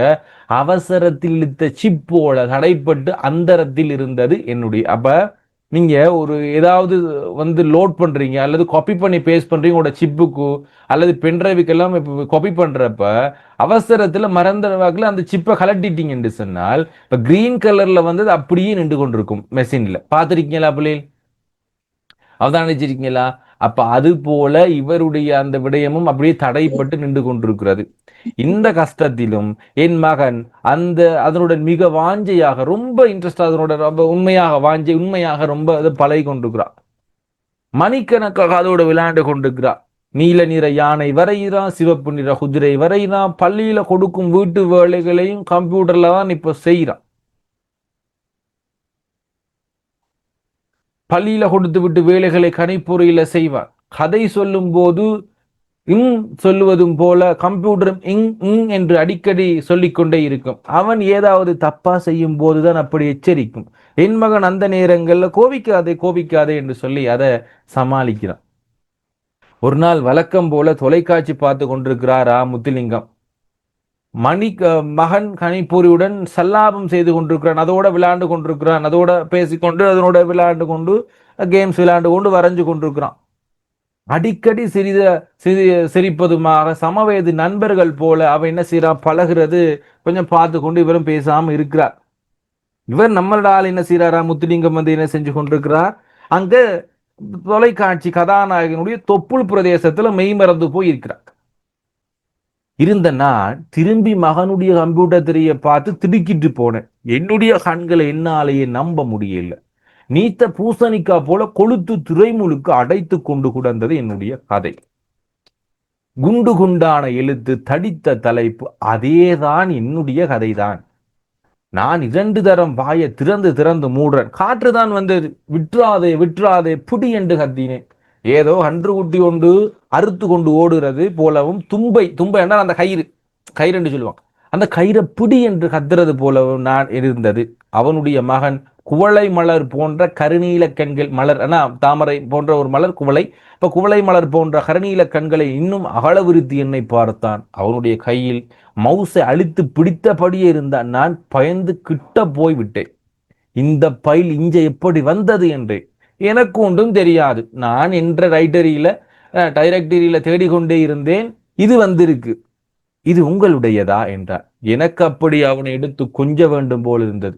நான் இன்னொரு தரம் பார்த்தேன். இவ்வளவு நாளும் என் கதையை தன் வயிற்றிலே வைத்திருந்த இறைமீட்டு தந்திருந்தது இந்த கம்ப்யூட்டர். பெற்றோரை ஏமாற்றி களவாக ஓடி வந்த காதலியை கண்டது போல, மறக்க சொல்றேன், பெற்றோரை ஏமாற்றிட்டு களவாக ஓடி வந்த காதலியை கண்டது போல ஆசை தீர பார்த்து கொண்டே இருந்தேன். யார? அந்த கதை. ஆனந்தத்தில் என் கண்களில் நீர் தழும்பி நின்றது. வந்து விட்டாயா வந்து விட்டாயா என்று என் மனதுக்குள் சொல்லிக் கொண்டேன். நான் கம்ப்யூட்டரை பார்த்தேன், அதுவும் பார்த்தது. அந்த பார்வையில் இப்பொழுது கொஞ்சம் நட்பு தெரிந்தது அப்படிங்கிற மாதிரி முடிச்சிருக்காங்க. கதை கிளியரா விளங்குச்சு அப்படி எல்லாருக்கும்? ஓகே ஓ சார், கிளியர். ஓகே சார், அதுல கடைசி வரைக்கும் மட்டும் கொஞ்சம் எனக்கு விளங்கப்படுத்திடுமா சார்? இதாப்பா அந்த பார்வையிலதா நான் கடைசி வரி இதுல வந்து கம்ப்யூட்டரை பார்த்தேன், அதுவும் பார்த்தது. அதன் பார்வையில் இப்போது கொஞ்சம் நட்பு தெரிந்தது. ஏன்னா இதுவரைக்கும் வந்து அவங்களுக்குள்ள ஒரு பிணக்கு இருந்தது. என்ன பிணக்கு அப்படின்னு சொன்னா, சிப்புல பிள்ளைகள் சிப் அந்த மெமரி கார்டு என்று சொல்றது யாரு? இது பாத்திமா மெமரி கார்டு, அதை சொல்றாங்க. அப்போ இதுல ரெண்டும் இருக்கிற பிள்ளைகள், சிப்பும் இருக்கு சிப்பும் இருக்கு. நான் கொஞ்சம் சொல்றேன், அதை வெயிட் பண்ணுங்க. அப்போ இதுல என்ன கடைசியில அந்த பார்வையில கொஞ்சம் அவங்களுக்கு இப்போ ஃப்ரெண்ட்ஷிப் தெரியுது. ஏன்னா இது வரைக்கும் அவங்களுக்குள்ள பிரச்சனை இருந்தது. பட் இப்போ வந்து கொஞ்சம் அவங்களுக்குள்ளால ஓகே, இப்ப நாங்க 2 பேரும் ஓகே என்று சொல்ற மாதிரி வருது. ஓகே, இப்ப இதுல கேட்டீங்க பிள்ளைகள், சிப்பா சிப்பா என்று சொல்லி கொஞ்சம் மறக்க பார்த்து கொள்றோம். எத்தனாவது பக்கம் இருந்த பிள்ளைகள்?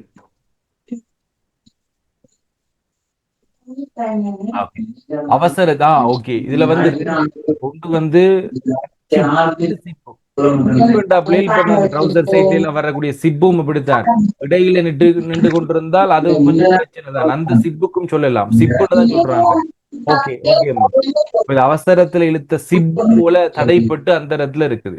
இப்ப பெருசா எல்லாருக்கும் தெரியும், நாங்க பேக் எல்லாம் பூட்டுறப்போ அந்த சிப்பு வந்து இடையில இறுகி கொண்டு சொன்னால் எங்களுக்கு அது கொஞ்சம் அப்படி நின்று விடும். அதையும் நீங்க ஞாபகம் வச்சுக் கொள்ளலாம். இதுல சரியா கொஞ்சம் பிள்ளைகள் விகாஸ் அப்ப அது வந்து இடையில அந்த ரங்கத்துல நிக்கிறதே நீங்க சொல்றாங்க. ஓகேம்மா, அதை நீங்க எடுத்துக்கொள்ளலாம், சிப்பண்டே எடுத்துக்கொள்ளுங்க. ஓகே, இப்ப இதுல கேட்டிருந்தீங்க டைரக்டரி அப்படிங்கிறது என்ன அப்படின்னா விவர புத்தகம் என்று சொல்லுவோம். சரியா, டைரக்டரிங்கிறது விவர புத்தகம்ங்கிற தமிழ் பேர் கேட்டிருந்தீங்க. அடுத்து என்டருங்கிறது நுழைவு. மவுஸ் தெரியும், மவுஸ் பேட் தெரியும், டிஸ்குகள் தட்டுகள், ரிபன் என்றால் நாடா. கவுண்டர் என்று சொன்னா கணக்காளர் என்று சொல்றவர்.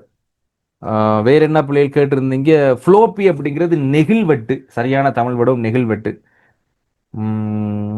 சாஃப்ட்வேர் தெரியும், இன்டர்பேஸ் இடைத்தொடர்பு, யூபிஎஸ் மின்சாரம், அழகு மின்சாரம். ரொம் என்று சொன்னால் நினைவகம். சரிதானே, தெரியும். ரேசிங் கார் தெரியும், பில் தெரியும். உச்சாடனம் அப்படிங்கிற உச்சரித்தல். உச்சாடனம் என்றால் உச்சரித்தல் என்று பொருள். அடுத்து வீரப்பிரதாபம் அப்படிங்கிறது வீர செயல்கள். பரணிங்கிறது போர்க்களத்தில் 1000 யானைகளை கொன்ற வீரன் மீது பாடப்படுகின்ற பிரபந்த வகை, ஒரு வகை இலக்கியம். ஆழத்திங்கிறது ஆரத்தி எடுப்பது, தீபம் காட்டுகிறது. பரிபாசை என்பது மறைமுகமான பேச்சு. அந்நியோன்யம்ங்கிறது நெருக்கம். ஊறுபட்டுங்கிற சொன்ன ஞாபகம் இருக்க, நீண்ட காலமாக இந்த ஊறுபட்ட சாமான்கள் அப்படின்னு சொல்றது கூடுதலானது. தத்து என்பது விபத்து. கம்ப்யூட்டர் என்பது தத்து ஞாபகம் இருக்கா பிள்ளைகள்? ஒரு ஒரு ஜோசியக்காரர் சொன்னது என்று சொல்லுவார், கம்ப்யூட்டர் எனக்கு தத்து என்று சொல்லி. தத்து என்பது விபத்து என்று ஞாபகம் வச்சுக்கொள்ளும். சூட்சமம் என்பது ரகசியம். தீச்சை பெற்றவன் என்றால் அனுபவம் பெற்றவன். கெப்பர் என்றால் கர்வம் அல்லது ஆணவமான. கிளியரா பிள்ளைகள் எதுக்கானது எல்லாம் தேவைன்றால் அது அப்படியே போட்டோ ஒன்று அடிச்சு நான் உங்களுக்கு அனுப்பி விடுறேன். இந்த கலை சொற்களுக்கான பொருள்கள், 60 சொற்களுக்கான பொருள்கள். ஓகே, இப்ப நான் நினைக்கிறேன் இந்த கம்ப்யூட்டர் சிறுகதை பத்தி விளக்கம், இன்னும் விளக்கம் இல்லைன்னா கண்டிப்பா கம்ப்யூட்டர் சிறுகதையில நான் ஒரு கார்ட்டூன் போட்டிருக்கேன் பிள்ளைகள், அதை கொஞ்சம் பார்த்து கொள்ளுங்க. யாரும் பார்த்திருக்கீங்களா? புதுசா ஜாயின் பண்ணிருக்கிறவங்க கம்ப்யூட்டர் சிறுகதை கார்ட்டூன் பார்த்திருக்கீங்களா? இல்ல சார். ஓகே, இப்போ நான் உங்களுக்கு அதை போட்டு விடுறேன் பிள்ளைகள். கம்ப்யூட்டர் சிறுகதை கார்ட்டூனை வந்து நான் போட்டு விடுறேன், பாருங்க. ஓகே, இப்ப எல்லாத்துலயும் கார்ட்டூன் இருக்குது பிள்ளைகள். மகாபாரதம், கம்ப்யூட்டர் சிறுகதை, மூத்தம்மா சிறுகதை, நாவலர் எழுந்தார், இது எல்லாத்துலயுமே கார்ட்டூன் போட்டிருக்கிறேன். இப்போ உங்களுக்கு அதெல்லாம் ஷேர் பண்ணி விடுறேன் பிள்ளைகள். என் யூடியூப் சேனலை ஷேர் பண்ணி விடுறேன், பார்த்துக்கொள்ளுங்க. கிரேட் 11 புத்தகத்துல பகுதியில் இருக்கக்கூடிய இதை போட்டுருங்க. ஓகே, இப்போ முதலாவது கேள்வியை கொஞ்சம் நாங்க பார்த்து கொண்டு போயிருவோம். முதலாவது எங்கட இந்த இதுவரைக்கும் வந்த வினாக்களை பார்த்துருவோம்.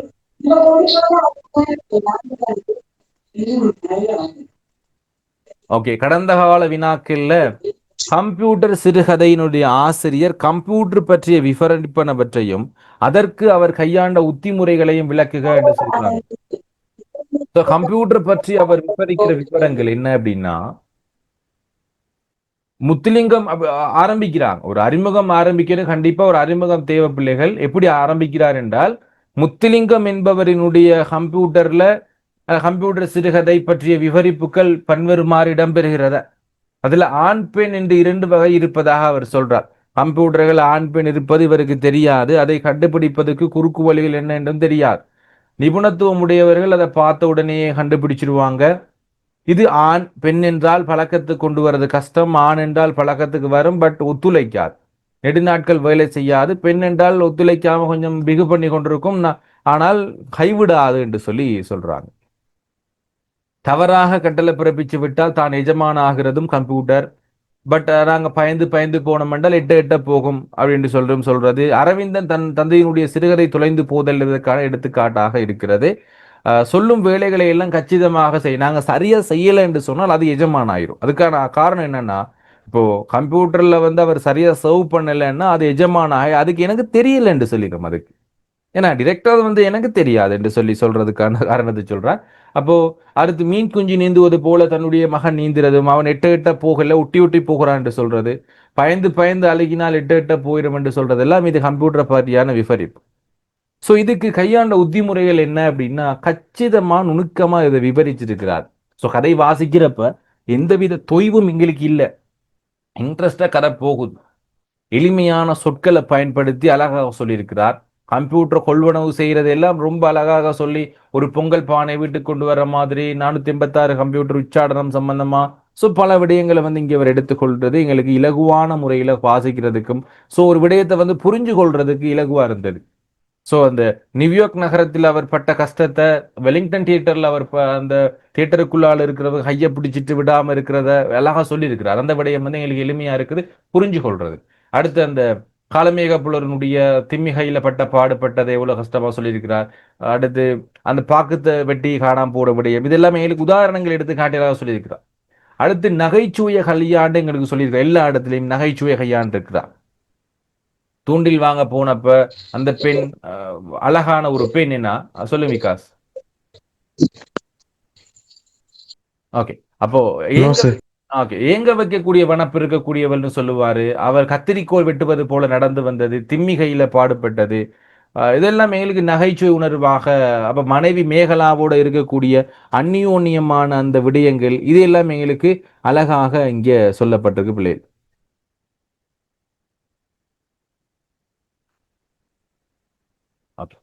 அப்போ அடுத்து கணனி மனித நிலைப்படுத்தி பேசுதல், மனித நிலைப்படுத்தி பேச. அப்ப நாங்க மனிதனுக்கு ஒப்பாக தான் நாங்க அதை வச்சு பேசி கொண்டிருக்கிறாங்க. மற்றும் பிறந்த குழந்தை அடியோட இந்த வீட்டை மாத்தி கொள்றது போல அரவிந்தன் என்ன செஞ்சிருக்கிறாரு, இதோட சேர்ந்து மீன் குஞ்சு நீந்துவது போல எல்லாம் சொல்றது எல்லாம் வீட்டில் இப்ப பல மாற்றங்கள் ஏற்பட்டு விட்டது என்பதை சொல்றது, நடைமுறை அனுபவங்களை உதாரணம் தர்றது. என்னென்ன காலமேக புலருடைய உதாரணமா இருக்கலாம், பாக்குப்பட்டியா இருக்கலாம், இவர் வெலிங்டன் தியேட்டரா இருக்கலாம், அடுத்து அமெரிக்காவில் கஷ்டப்பட்டதா இருக்கலாம், ஏன்னா அடுத்தது சிவகொழுந்து என்று சொல்றதை பத்தி பார்க்கலாம், நலவென்ப கதையில 20 பற்றி சொல்றதா இருக்கலாம். பல விடயங்கள் உதாரணமாக காட்டி இந்த இடத்த சொல்லியிருக்கார். இது எடுத்துரைப்பு முறைன்னு சொல்லலாம். அடுத்து 2018ஆம் ஆண்டு எழுத்தாளரையும் அவரது குடும்பத்தையும் கம்ப்யூட்டர் அந்யோன்யமாக்கிய விதம் என்னன்னு கேட்கிறாங்க. கணனி பொறி எங்கள் வாழ்க்கையில ஒரு பெரிய திருப்பத்தை கொண்டு வந்தது. நாங்கள் கம்ப்யூட்டர் பரிபாஷையில பேசிக்கொண்டோம் என்று சொல்றது. எழுத்தாளர் மனைவியுடன் ஊடாடுகின்ற பொழுது மேகலா என்பது மெகா என்று அழைக்கிறது. கம்ப்யூட்டர் பரிபாஷையில் ரகசிய வார்த்தைகளை நாங்க பேசிக்கொள்றது எல்லாம் இங்க சொல்லப்பட்டிருக்கு. இது அந்யோன்யம். பல விடயங்கள் அரவிந்தன் சும்மா ட்ரபிள் கொடுக்காதீங்கம்மா என்று சொல்றது. Give me a megabyte press any key to enter if you want to escape press here என்று சொல்ற அடிகள், இது எல்லாமே அவங்களுக்குள்ளேயான அந்த அந்நியோன்யத்தை எங்களுக்கு எடுத்து காட்டி இருக்குது என்று தான் நாங்க சொல்லலாம். மறைமுகமாக நாங்க பேசிக்கொள்றோம் என்று சொல்றாங்க. கணினி புருண்ட வருகையில் எங்கட வீடு இப்ப விஞ்ஞான துள்ளல் துள்ளி முன்னேறுகிறது என்று சொல்றது, இது எல்லாம் எங்களுக்கு எழுத்தாளருக்கும் குடும்பத்துக்கும் இடையிலான அந்த உறவை சுட்டிக்காட்டு. தொலைந்து போன கதையை மீட்டிக் கொடுக்கிறது, மீள பார்த்த சந்தர்ப்பத்தில் அவர் அடைகின்ற மகிழ்ச்சி, இதை விட முக்கியமான கேள்வியா 3வது கேள்வி வந்திருக்கு. அதனை நகைச்சுவையாக எழுத்தாளர் சித்தரிக்கும். அப்போ இந்த கதையில இருக்கக்கூடிய நகைச்சுவை உணர்வுகள் என்ன? வீட்டுக்கு கணிப்பொறியை கொண்டு வந்து இறக்குதல் பற்றியான சித்தரிப்பு. எப்படி பொங்கப்பானையை மெதுவாக இறக்குவது போல இறக்கிறோம், என்னுடைய மனைவி ஆழத்தை எடுப்பது போல நிற்கிறா, என்ற மகன் ஓம் ஸ்ரீராம் எழுதுறான், அதெல்லாம் சொல்றது கொஞ்சம் வித்தியாசமா இருக்குது. அடுத்து நிறை பொங்கல் பானை இறக்குவது போல நகைச்சுவை நிறையவே இருக்கு பிள்ளைகள். ஆரம்பத்திலே அவர் ஆண் கம்ப்யூட்டரா பெண் கம்ப்யூட்டரா என்று சொல்றது, அந்த நியூயார்க் நகரத்தில் அந்த பெண் கத்திரிக்கோள் வெட்டுவது போல நடந்து வாரது, சிறுநீர் பெய்து கொண்டு பிடிப்பதற்கா என்று கேட்கிறப்ப அந்த இடத்துல நகைச்சுவை உணர்வு எங்களுக்கு தென்படுகிறது. ஏன்னா தன்னுடைய மனைவி தன்னுடைய தோழிக்கு இயல்பாக சொல்லுகின்ற கருத்தை கம்ப்யூட்டர்ல பார்த்து சொல்றேன் என்று சொல்றப்ப சோ கொஞ்சம் அப்படி இதெல்லாமே எங்களுக்கு அந்த இடத்துல ஒரு நகைச்சுவை உணர்வை ஏற்படுத்தக்கூடியது. அடுத்து இந்த பாக்கு வெட்டி காணாம போன கதையை பற்றி எங்களுக்கு சொல்லுகின்ற பொழுது அதுவும் எங்களுக்கு நகைச்சுவை உணர்வை ஏற்படுத்தக்கூடிய ஒன்றாகத்தான் இருக்குது. ஓகே, 2020ஆம் ஆண்டு வந்த வினா அப்படின்னா என்னன்னா, கதாசிரியர் கம்ப்யூட்டர் பற்றிய முன் அனுபவம் மின்மையை சொல்லுங்க. அவருக்கு கம்ப்யூட்டர் பத்தி எதுவுமே தெரியாது என்பதை எந்த இடத்துல எடுத்து காட்டுறாங்கன்னா, கம்ப்யூட்டருடைய தோற்றத்தை பார்த்து பயப்படுறாரு. ஏன்னா கம்ப்யூட்டர் என்ன செய்து அதனுடைய தோரணை எனக்கு துண்டாய் பிடிக்கவில்லை, சப்பளித்து இருந்தது போன்ற அடிகளை நாங்க இந்த இடத்துல பாக்குறோம். கல்லூலி மங்கன் போர். சோ அவருக்கு அந்த இடத்துல அப்ப கம்ப்யூட்டர் பத்தி அனுபவம் இல்லை. அடுத்து கம்ப்யூட்டர்ல ஆண் பெண் இருப்பதாக அவர் நம்புறது, கம்ப்யூட்டர் வாங்குறதுக்கு அறிவு போதாதனால நண்பரை கூட்டிட்டு போறது, அதுக்கான சில விடயங்கள் ரகசியங்களை தெரிஞ்சு கொள்ளாம இருக்கிறது, கடைக்காரனுடைய லாவண்யம் பிடிக்கல, அவருடைய உரையாடல் பிடிக்கல, அவருடைய உண்டு விலங்கல் என்று சொல்றது, சிதம்பர ரகசியமாக இருக்கிறது என்று சொல்றார். கம்ப்யூட்டர் என்பதை தவறு 486 கம்ப்யூட்டர் என்பதை தவறா புரிஞ்சு கொள்றது, சிவக்கொழுந்து மாதிரி, இதெல்லாம் கம்ப்யூட்டர்ல முன் அனுபவம் இன்மை என்பதை காட்டுறாங்க. அடுத்து 2020 7வது வினாவில் இருக்கக்கூடிய இன்னும் ஒரு வினா என்னன்னா, 5 புள்ளிகளுக்கு 6 4 வந்திருக்கு. 6 புள்ளிக்கு முதல் இடத்து 4 புள்ளிக்கு அந்த அனுபவமின்மையோடு தொடர்பட்டு அமெரிக்க அனுபவத்தை சொல்றாங்க. அமெரிக்காவில் தூண்டில் வாங்க போன போது முன் அனுபவம் இல்லாம போன அந்த சங்கதி. ஒரு கிரிக்கெட் மைதானம் போல பெரிய ஒரு சமாச்சாரம் அங்க அந்த இடத்துல போய் வாங்க போட சொல்றாங்க. தூண்டில் கடையினுடைய பிரம்மாண்டத்தை சொல்றது, தூண்டில் கடையில் பணிப்பெண் கேட்ட கேள்விகள் புரியாது திகைச்சு போறது, இதெல்லாம் அந்த அனுபவமின்மையோட தொடர்புபடுத்தி காட்டுறோம். அடிக்கடி வரக்கூடிய வினாப்பிலே கம்ப்யூட்டர் சிறுகதை 4ஆம் வினா 2022-23 வந்திருக்கிறது. கதையோட்டத்தில் அரவிந்தன் பாத்திரம் பெரும் முக்கியத்துவம். ஆசிரியர் நகைச்சு இதை ஏற்கனவே பார்த்துட்டோம். வந்திருக்கிற கேள்வி அரவிந்தனுடைய முக்கியத்துவத்தை பத்தி கேட்கிறாங்க கம்ப்யூட்டர்ல. கதையின் தொடக்கம் முடிவு நகர்வு மூன்றிலும் அரவிந்தன் எனும் கதாபாத்திரம் முக்கியம் பெறுகிறது. ஏன்னா கம்ப்யூட்டர் வாங்குறதுக்கு முன்பே மாணவர் நண்பருடன் வாங்கிவிட்டதாக அரவிந்தன் என்ன செய்யறார், பல உச்சாடனங்கள் செஞ்சு கொண்டே இருக்கிறார். அடுத்து ஓம் ஸ்ரீராம் என்று எழுதி கம்ப்யூட்டரை உபயோகித்த தொடங்குதல் இவர் தான் ஸ்டார்ட் பண்றார். கம்ப்யூட்டர் ஸ்டார்ட் பண்றதே இந்த அரவிந்தன் தான். கம்ப்யூட்டர் அவரை சுயமாக வளர்த்து கொள்ளு அறிவை இப்ப மற்றவங்கள்ட்ட கேட்டு தெரிஞ்சு கொள்றதை விட இவர் தானாவே கம்ப்யூட்டருடைய நாலேஜை பெற்றுக்கொள்றார். பட்டு துணியில பட்டாம்பூச்சி பறப்பது போல அவர் நடக்கிறது. அடுத்து கம்ப்யூட்டரில் பெற்றோர் பரீட்சையும் பெறுவதற்கு இந்த அரவிந்தன் காரணமா அப்பாவுக்கு ஷார்ட்கட் கீஸை சொல்லிக் கொடுக்கிறதும் அம்மாவுக்கு சில கணக்குகளை தீர்த்து வைக்கிறதும் யாரு இருக்கிறான்னு சொன்னால் அரவிந்தன் தான் செஞ்சு கொடுக்கிறார். அம்மாவுக்கும் அப்பாவுக்கும் தெரியாத விடயங்களை இவர் தான் சொல்லிக் கொடுக்கிறார். கம்ப்யூட்டர் துறவில் பெற்றோருக்கு ஏற்படும் சிக்கல்களை தீர்க்க உதவுதல், அரவிந்தனுக்கும் அவரது நண்பர்களுக்கும் இடையிலான தொடர்பு கம்ப்யூட்டர் மூலமாக மேலும் வலுப்பெறுறது, பண்டமாட்டு செய்யறாங்கன்றெல்லாம் சொல்லுவாங்க. கம்ப்யூட்டரை லாபகமாக கையாளுதல், கம்ப்யூட்டர் மூலம் கல்வி நடவடிக்கைகளை மேற்கொள்றது. அடுத்து அவங்க அந்த படங்கள் எல்லாம் கீறுவார். ஏன்னா நீல நிறத்துல யானை, சிவப்பு நிறத்துல குதிரை எல்லாம் கீறுறது, தொலைந்து விட்டது என்று எண்ணிய கோப்பினை மீண்டும் கண்டுபிடிச்சு கொடுக்கிறதும் இந்த அரவிந்தன் தான். கம்ப்யூட்டர் மூலம் கல்வி நடவடிக்கைகளை மேற்கொள்ளுதல் என்று மொத்தமாக இந்த கம்ப்யூட்டர் சிறுகதையினுடைய முக்கிய கதாபாத்திரமாக முத்துலிங்கம் என்பதோட அரவிந்தனும் ஒரு முக்கிய கதாபாத்திரமாக அவர் இங்க நிற்கிறார். ஓகே, அடுத்து ஆவண்ணா கேள்வி நகைச்சுவை உணர்வு. இதை நாங்கள் ஏற்கனவே பார்த்துட்டோம். கம்ப்யூட்டர் அடையில் ஏற்பட்ட அனுபவம் பற்றிய விவரிப்பு, கம்ப்யூட்டருடன் தோற்றம் பற்றிய விவரணம், ஆனா பெண்ணா என்று கேட்கிறது, தனக்கும் மனைவிக்கும் இடையிலான அந்த அந்யோன்யத்தை விளக்கிறது. அவங்க ரெண்டு பேர்த்துக்குமே மனைவிக்கு கம்ப்யூட்டருடைய பரிச்சயமின்மை, யானை ஆதிமூலத்தை கூப்பிடுவது போல அந்த கூப்பிடுறது என்று சொல்றது. ஸோ கம்ப்யூட்டர் அடுத்து மனைவி தன்னுடைய ஃப்ரெண்டுகிட்ட எல்லாம் கொஞ்சம் மீறி நான் கம்ப்யூட்டரை பார்த்து சொல்றேன் என்று சொல்றதெல்லாம் நகைச்சு உணர்வு விரவி போய் கிடக்குது. கம்ப்யூட்டர் வாங்குவதை தூண்டில் வாங்கிய அனுபவத்தோடு ஒப்பிட்டு பார்க்கிறது, காலமேக அப்பளனுடைய பாடல் தொடர்புபடுத்துறது. அப்ப அது தாசி என்று சொல்ற திம்மி என்று சொல்லக்கூடிய தாசியோடு அவர் பட்ட பாட மிக அழகாக சொல்லியிருக்கிறார். மனைவி கம்ப்யூட்டரை பயன்படுத்தியமை பற்றிய விவரிப்பு, கம்ப்யூட்டர் பல வகையான பயன்பாடு பற்றி பாக்குவெட்டி பாடலோட தொடர்புபடுத்தி சொல்றது, இதுவும் ஒரு நகைச்சுவை உணர்வு காண்கிறது. தொலைக்காட்சியில இருந்த விஷயத்தை ஏன்னா கதாநாயகனுடைய தொப்புள் பிரதேசத்தில் மெய்மறந்து போயிருந்த என்று சொல்லுகின்ற பொழுது அங்கவும் எங்களுக்கு அடுத்து அந்த மாடை கன்று ஒட்டிய பிடிக்க போனது போல என்றெல்லாம் எங்களுக்கு நகைச்சுவை உணர்வு இருக்கு. அடுத்து கடந்த வருடம் எங்களுக்கு எக்ஸாம் பேப்பர்ல பிள்ளைகள் 4வது கேள்வியா மெயின் வினாவா வந்திருக்கு. நான் ஏன் சொல்லலை என்று சொன்னால் இதை சொன்னோம்னா நாங்க படிச்சு கொள்ள மாட்டோம் சார், இந்த வருஷம் வராது, இந்த வருஷம் வராதுன்றெல்லாம் இல்ல பிள்ளைகள், நல்லா அவதானிச்சு கொள்ளுங்க. இங்க 2023 வந்திருக்குது, 2022-23 வந்திருக்குது. பட் ஒரு வருஷம் வரலதான். பட் எங்களுக்கு சின்ன கேள்வியா ஒரு வகையில வந்துருந்துச்சு பிள்ளை கம்ப்யூட்டர் சிறுகதையில. பகுதி 3ல 2வது வினாவா, அதே நேரம் பகுதி 2ல பகுதி 3ல முதல் 10 வினாக்கள்ல கண்டிப்பா. அதனால நான் உங்களுக்கு சூஸ் பண்ணி படிப்பிக்க போறது இல்லை. இந்த 30 நாள்லையுமே சகல பகுதிகளையும் தெளிவா படிப்பிப்பேன். போன வருஷம் வந்தது வராதது என்றெல்லாம் இங்க இல்லை. நான் கண்டிப்பா உங்களுக்கு முழு சிலபஸை முடிப்பேன். அது பார்ட் 1, பார்ட் 2, பார்ட் 3க்கான முழு சிலபஸை நாங்க கிளியரா பார்த்து கொண்டு போவோம். பட் இருந்தாலும் நாங்க இந்த கேள்வி எதிர்பார்க்கலாம் என்று சொல்லல. பெருசா 3வது 4வது கேள்வியா வராது. பட் 5வது 6வது 7வது கேள்வியாகவோ அல்லது 2வது கேள்வியில 3 அல்லது 4வது கேள்வியாகவோ வரலாம். அதனால பார்த்துக்கொள்ளுங்க. கம்ப்யூட்டர் பற்றிய பரிச்சயம் ஏற்கனவே பார்த்துட்டோம். பட் இருந்தாலும் பரவாயில்ல, பார்த்துக்கொள்வோம். கொஞ்சம் ரீஜாயின்ட் ஆகும் போல 10:30 மணி கிளாஸ் முடிஞ்சிடும். இன்னும் அறிஞ்சொற்கள் கொஞ்சம் இருக்கு, அதை மட்டும் பார்த்துட்டு முடிச்சுக்கொள்வோம்.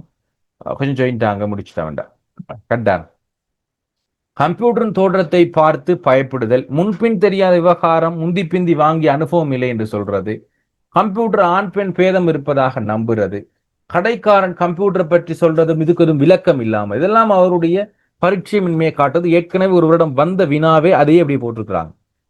நண்பனுக்கும் இவனுக்கும் நடந்த உரையாடல் பற்றி புரிஞ்சு கொள்ளாம இருக்கிறது, 486 கம்ப்யூட்டர் தவறா புரிஞ்சு கொள்றது, 486 கம்ப்யூட்டர் என்றால் எனக்கு வந்து ஒரு 100 ரூபாய் காசு கொடுத்தா 486 கம்ப்யூட்டர் பார்ட்ஸ் கிடைக்கும் அப்படின்னு நம்பர். இதெல்லாம் கம்ப்யூட்டர் அனுபவமின்மைன்னு தெரியும். கம்ப்யூட்டரை பத்தி அவருக்கு தெரிய இல்லை.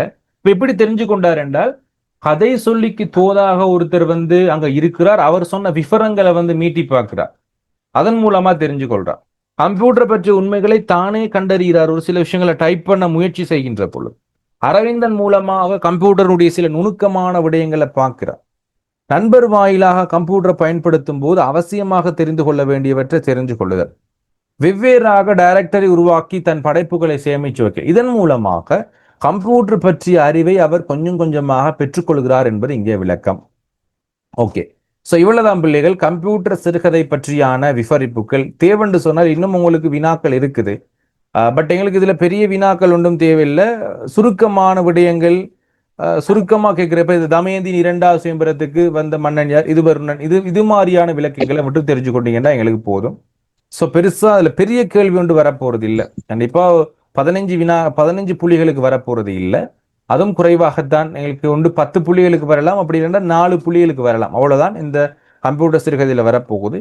பட் இருந்தாலும் முழுமையாக பார்த்துருக்கிறோம். இப்போ உங்களுக்கு பிள்ளைகள் அவ்வளவு கார்ட்டூனே உங்களுக்கு அனுப்புவேன். இப்போ கிரேட் குரூப் 1 and 2ல இருக்கிற அவ்வளோ பேருக்கும் கார்ட்டூன் அவ்வளோத்தையும் அனுப்புவேன். ஃப்ரீ டைம்ல பார்த்துருங்க அவ்வளோத்தையும். கம்ப்யூட்டர் சிறுகதை நாவலர் எழுந்தார்ல இருந்து ஒவ்வொரு பகுதிக்குமான கார்ட்டூன் அதை பாருங்க. அடுத்து பாடல்கள் பாடமாக்கணும்னா ஒரு சில பாடல்களை பாடல் வடிவுல மியூசிக் பண்ணி படிச்சு போட்டிருக்கிறோம், அதை கொஞ்சம் பாருங்க. ஸோ கொஞ்சம் ஈஸியா பாடமாக்கலாம் உங்களுக்கு. ஸோ நீங்க கஷ்டப்பட்டு பாடமாக்குற மாதிரி எல்லாம் இருக்காது, ரொம்ப ஈஸியா தற்காலத்துல இசை எப்படி இருக்கும் அதே மாதிரி ரெப் இசையோட தான் உங்களுக்கு அங்க மியூசிக் இருக்கும். அதனால நீங்க ஆரம்ப கால பழைய பாடல்கள் மாதிரி எல்லாம் படிக்க வேண்டிய அவசியம் இல்லை, ரெப் பாடல்களாக தான் இருக்கும், கொஞ்சம் உங்களுக்கு படிச்சு கொள்ள இயலும். ஸோ யாரும் கேட்டிருக்கீங்களா பிள்ளைகள் பாடலை? திருக்குற்றால குறவஞ்சி ஏதோ போட்டிருக்கேன் போல, ஒன்று பாரதியார் ஏதோ போட்டிருக்கிறேன், நீங்க கேட்டு பாருங்க. அரசாங்கம் கேட்டிருக்கீங்கன்னா ஓகே சார். ஓகே, அப்போ கொஞ்சம் ஈஸியா இருக்கும். நான் முடிஞ்ச மட்டும் உங்களுக்கு ஏனைய பாடல்களை போட பார்க்குறேன் பிள்ளைகள். ஏன்னா அதுக்கு கம்போசிங் பண்ணி அதுக்கான ரெக்கார்டிங் போட்டு எல்லாம் செய்யறதுக்கெல்லாம் டைம் போதில்லை.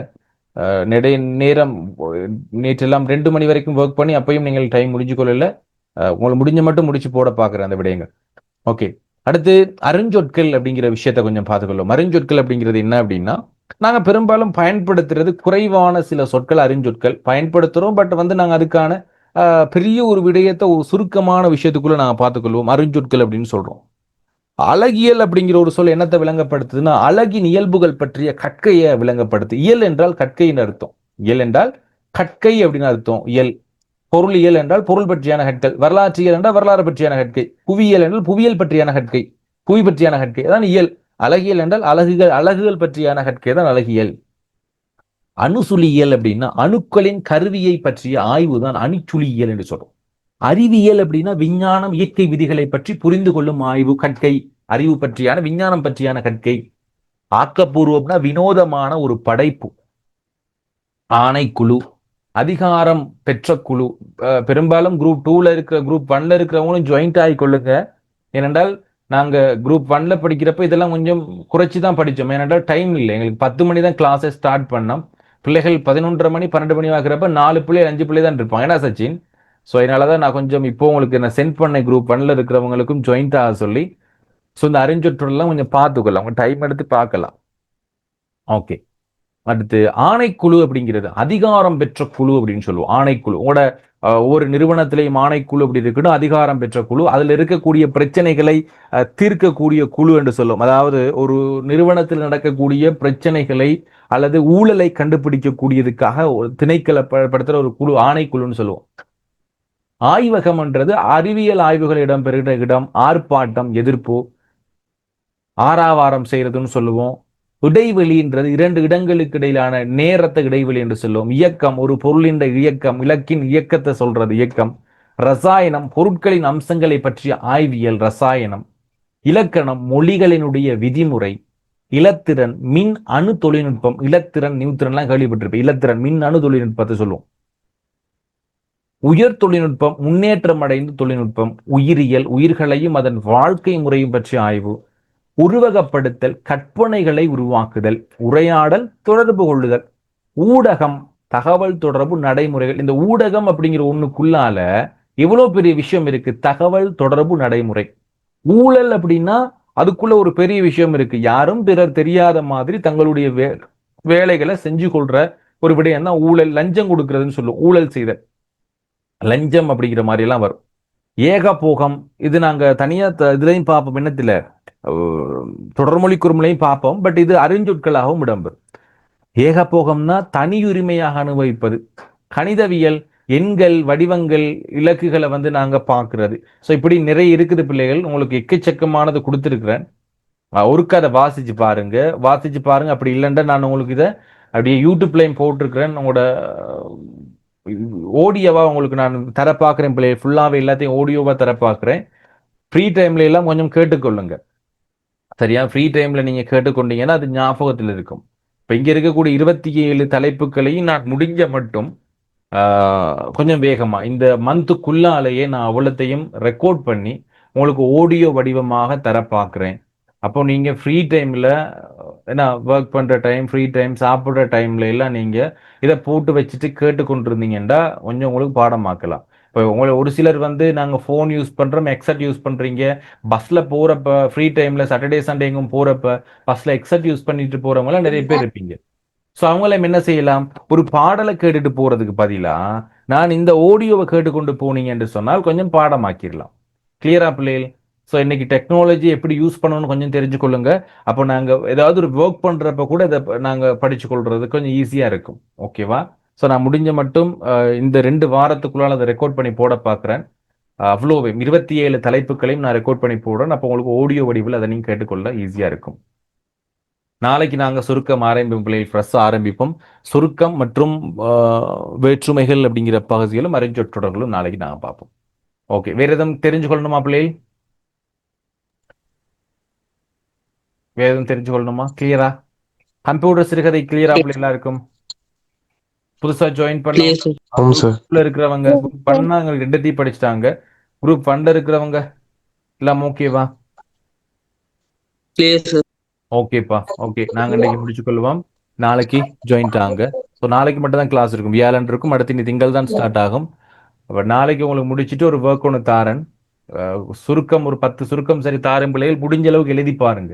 10 சுருக்கம் தார எழுதி பாருங்க. சுருக்கம், கடிதம், கட்டுரை 3ம் உங்களுக்கு நாளைக்கு ஒர்க் தருவேன். திங்கட்கிழமைக்குள்ள முடிச்சுக்கொள்ள பாருங்க. அப்படி செஞ்சா மட்டும்தான் எங்களுக்கு அதுல இருந்து பலன்களை பெற்றுக்கொள்ள முடியும். சரியா? ஓகே பிள்ளைகள், நாங்க இன்னைக்கான வகுப்பு முடிச்சுக்கொள்வோம். அடுத்த கிளாஸ்ல ஜாயின் ஆகும். குட் நைட் பிள்ளைகள். Hi sir, good night. Good night, sir.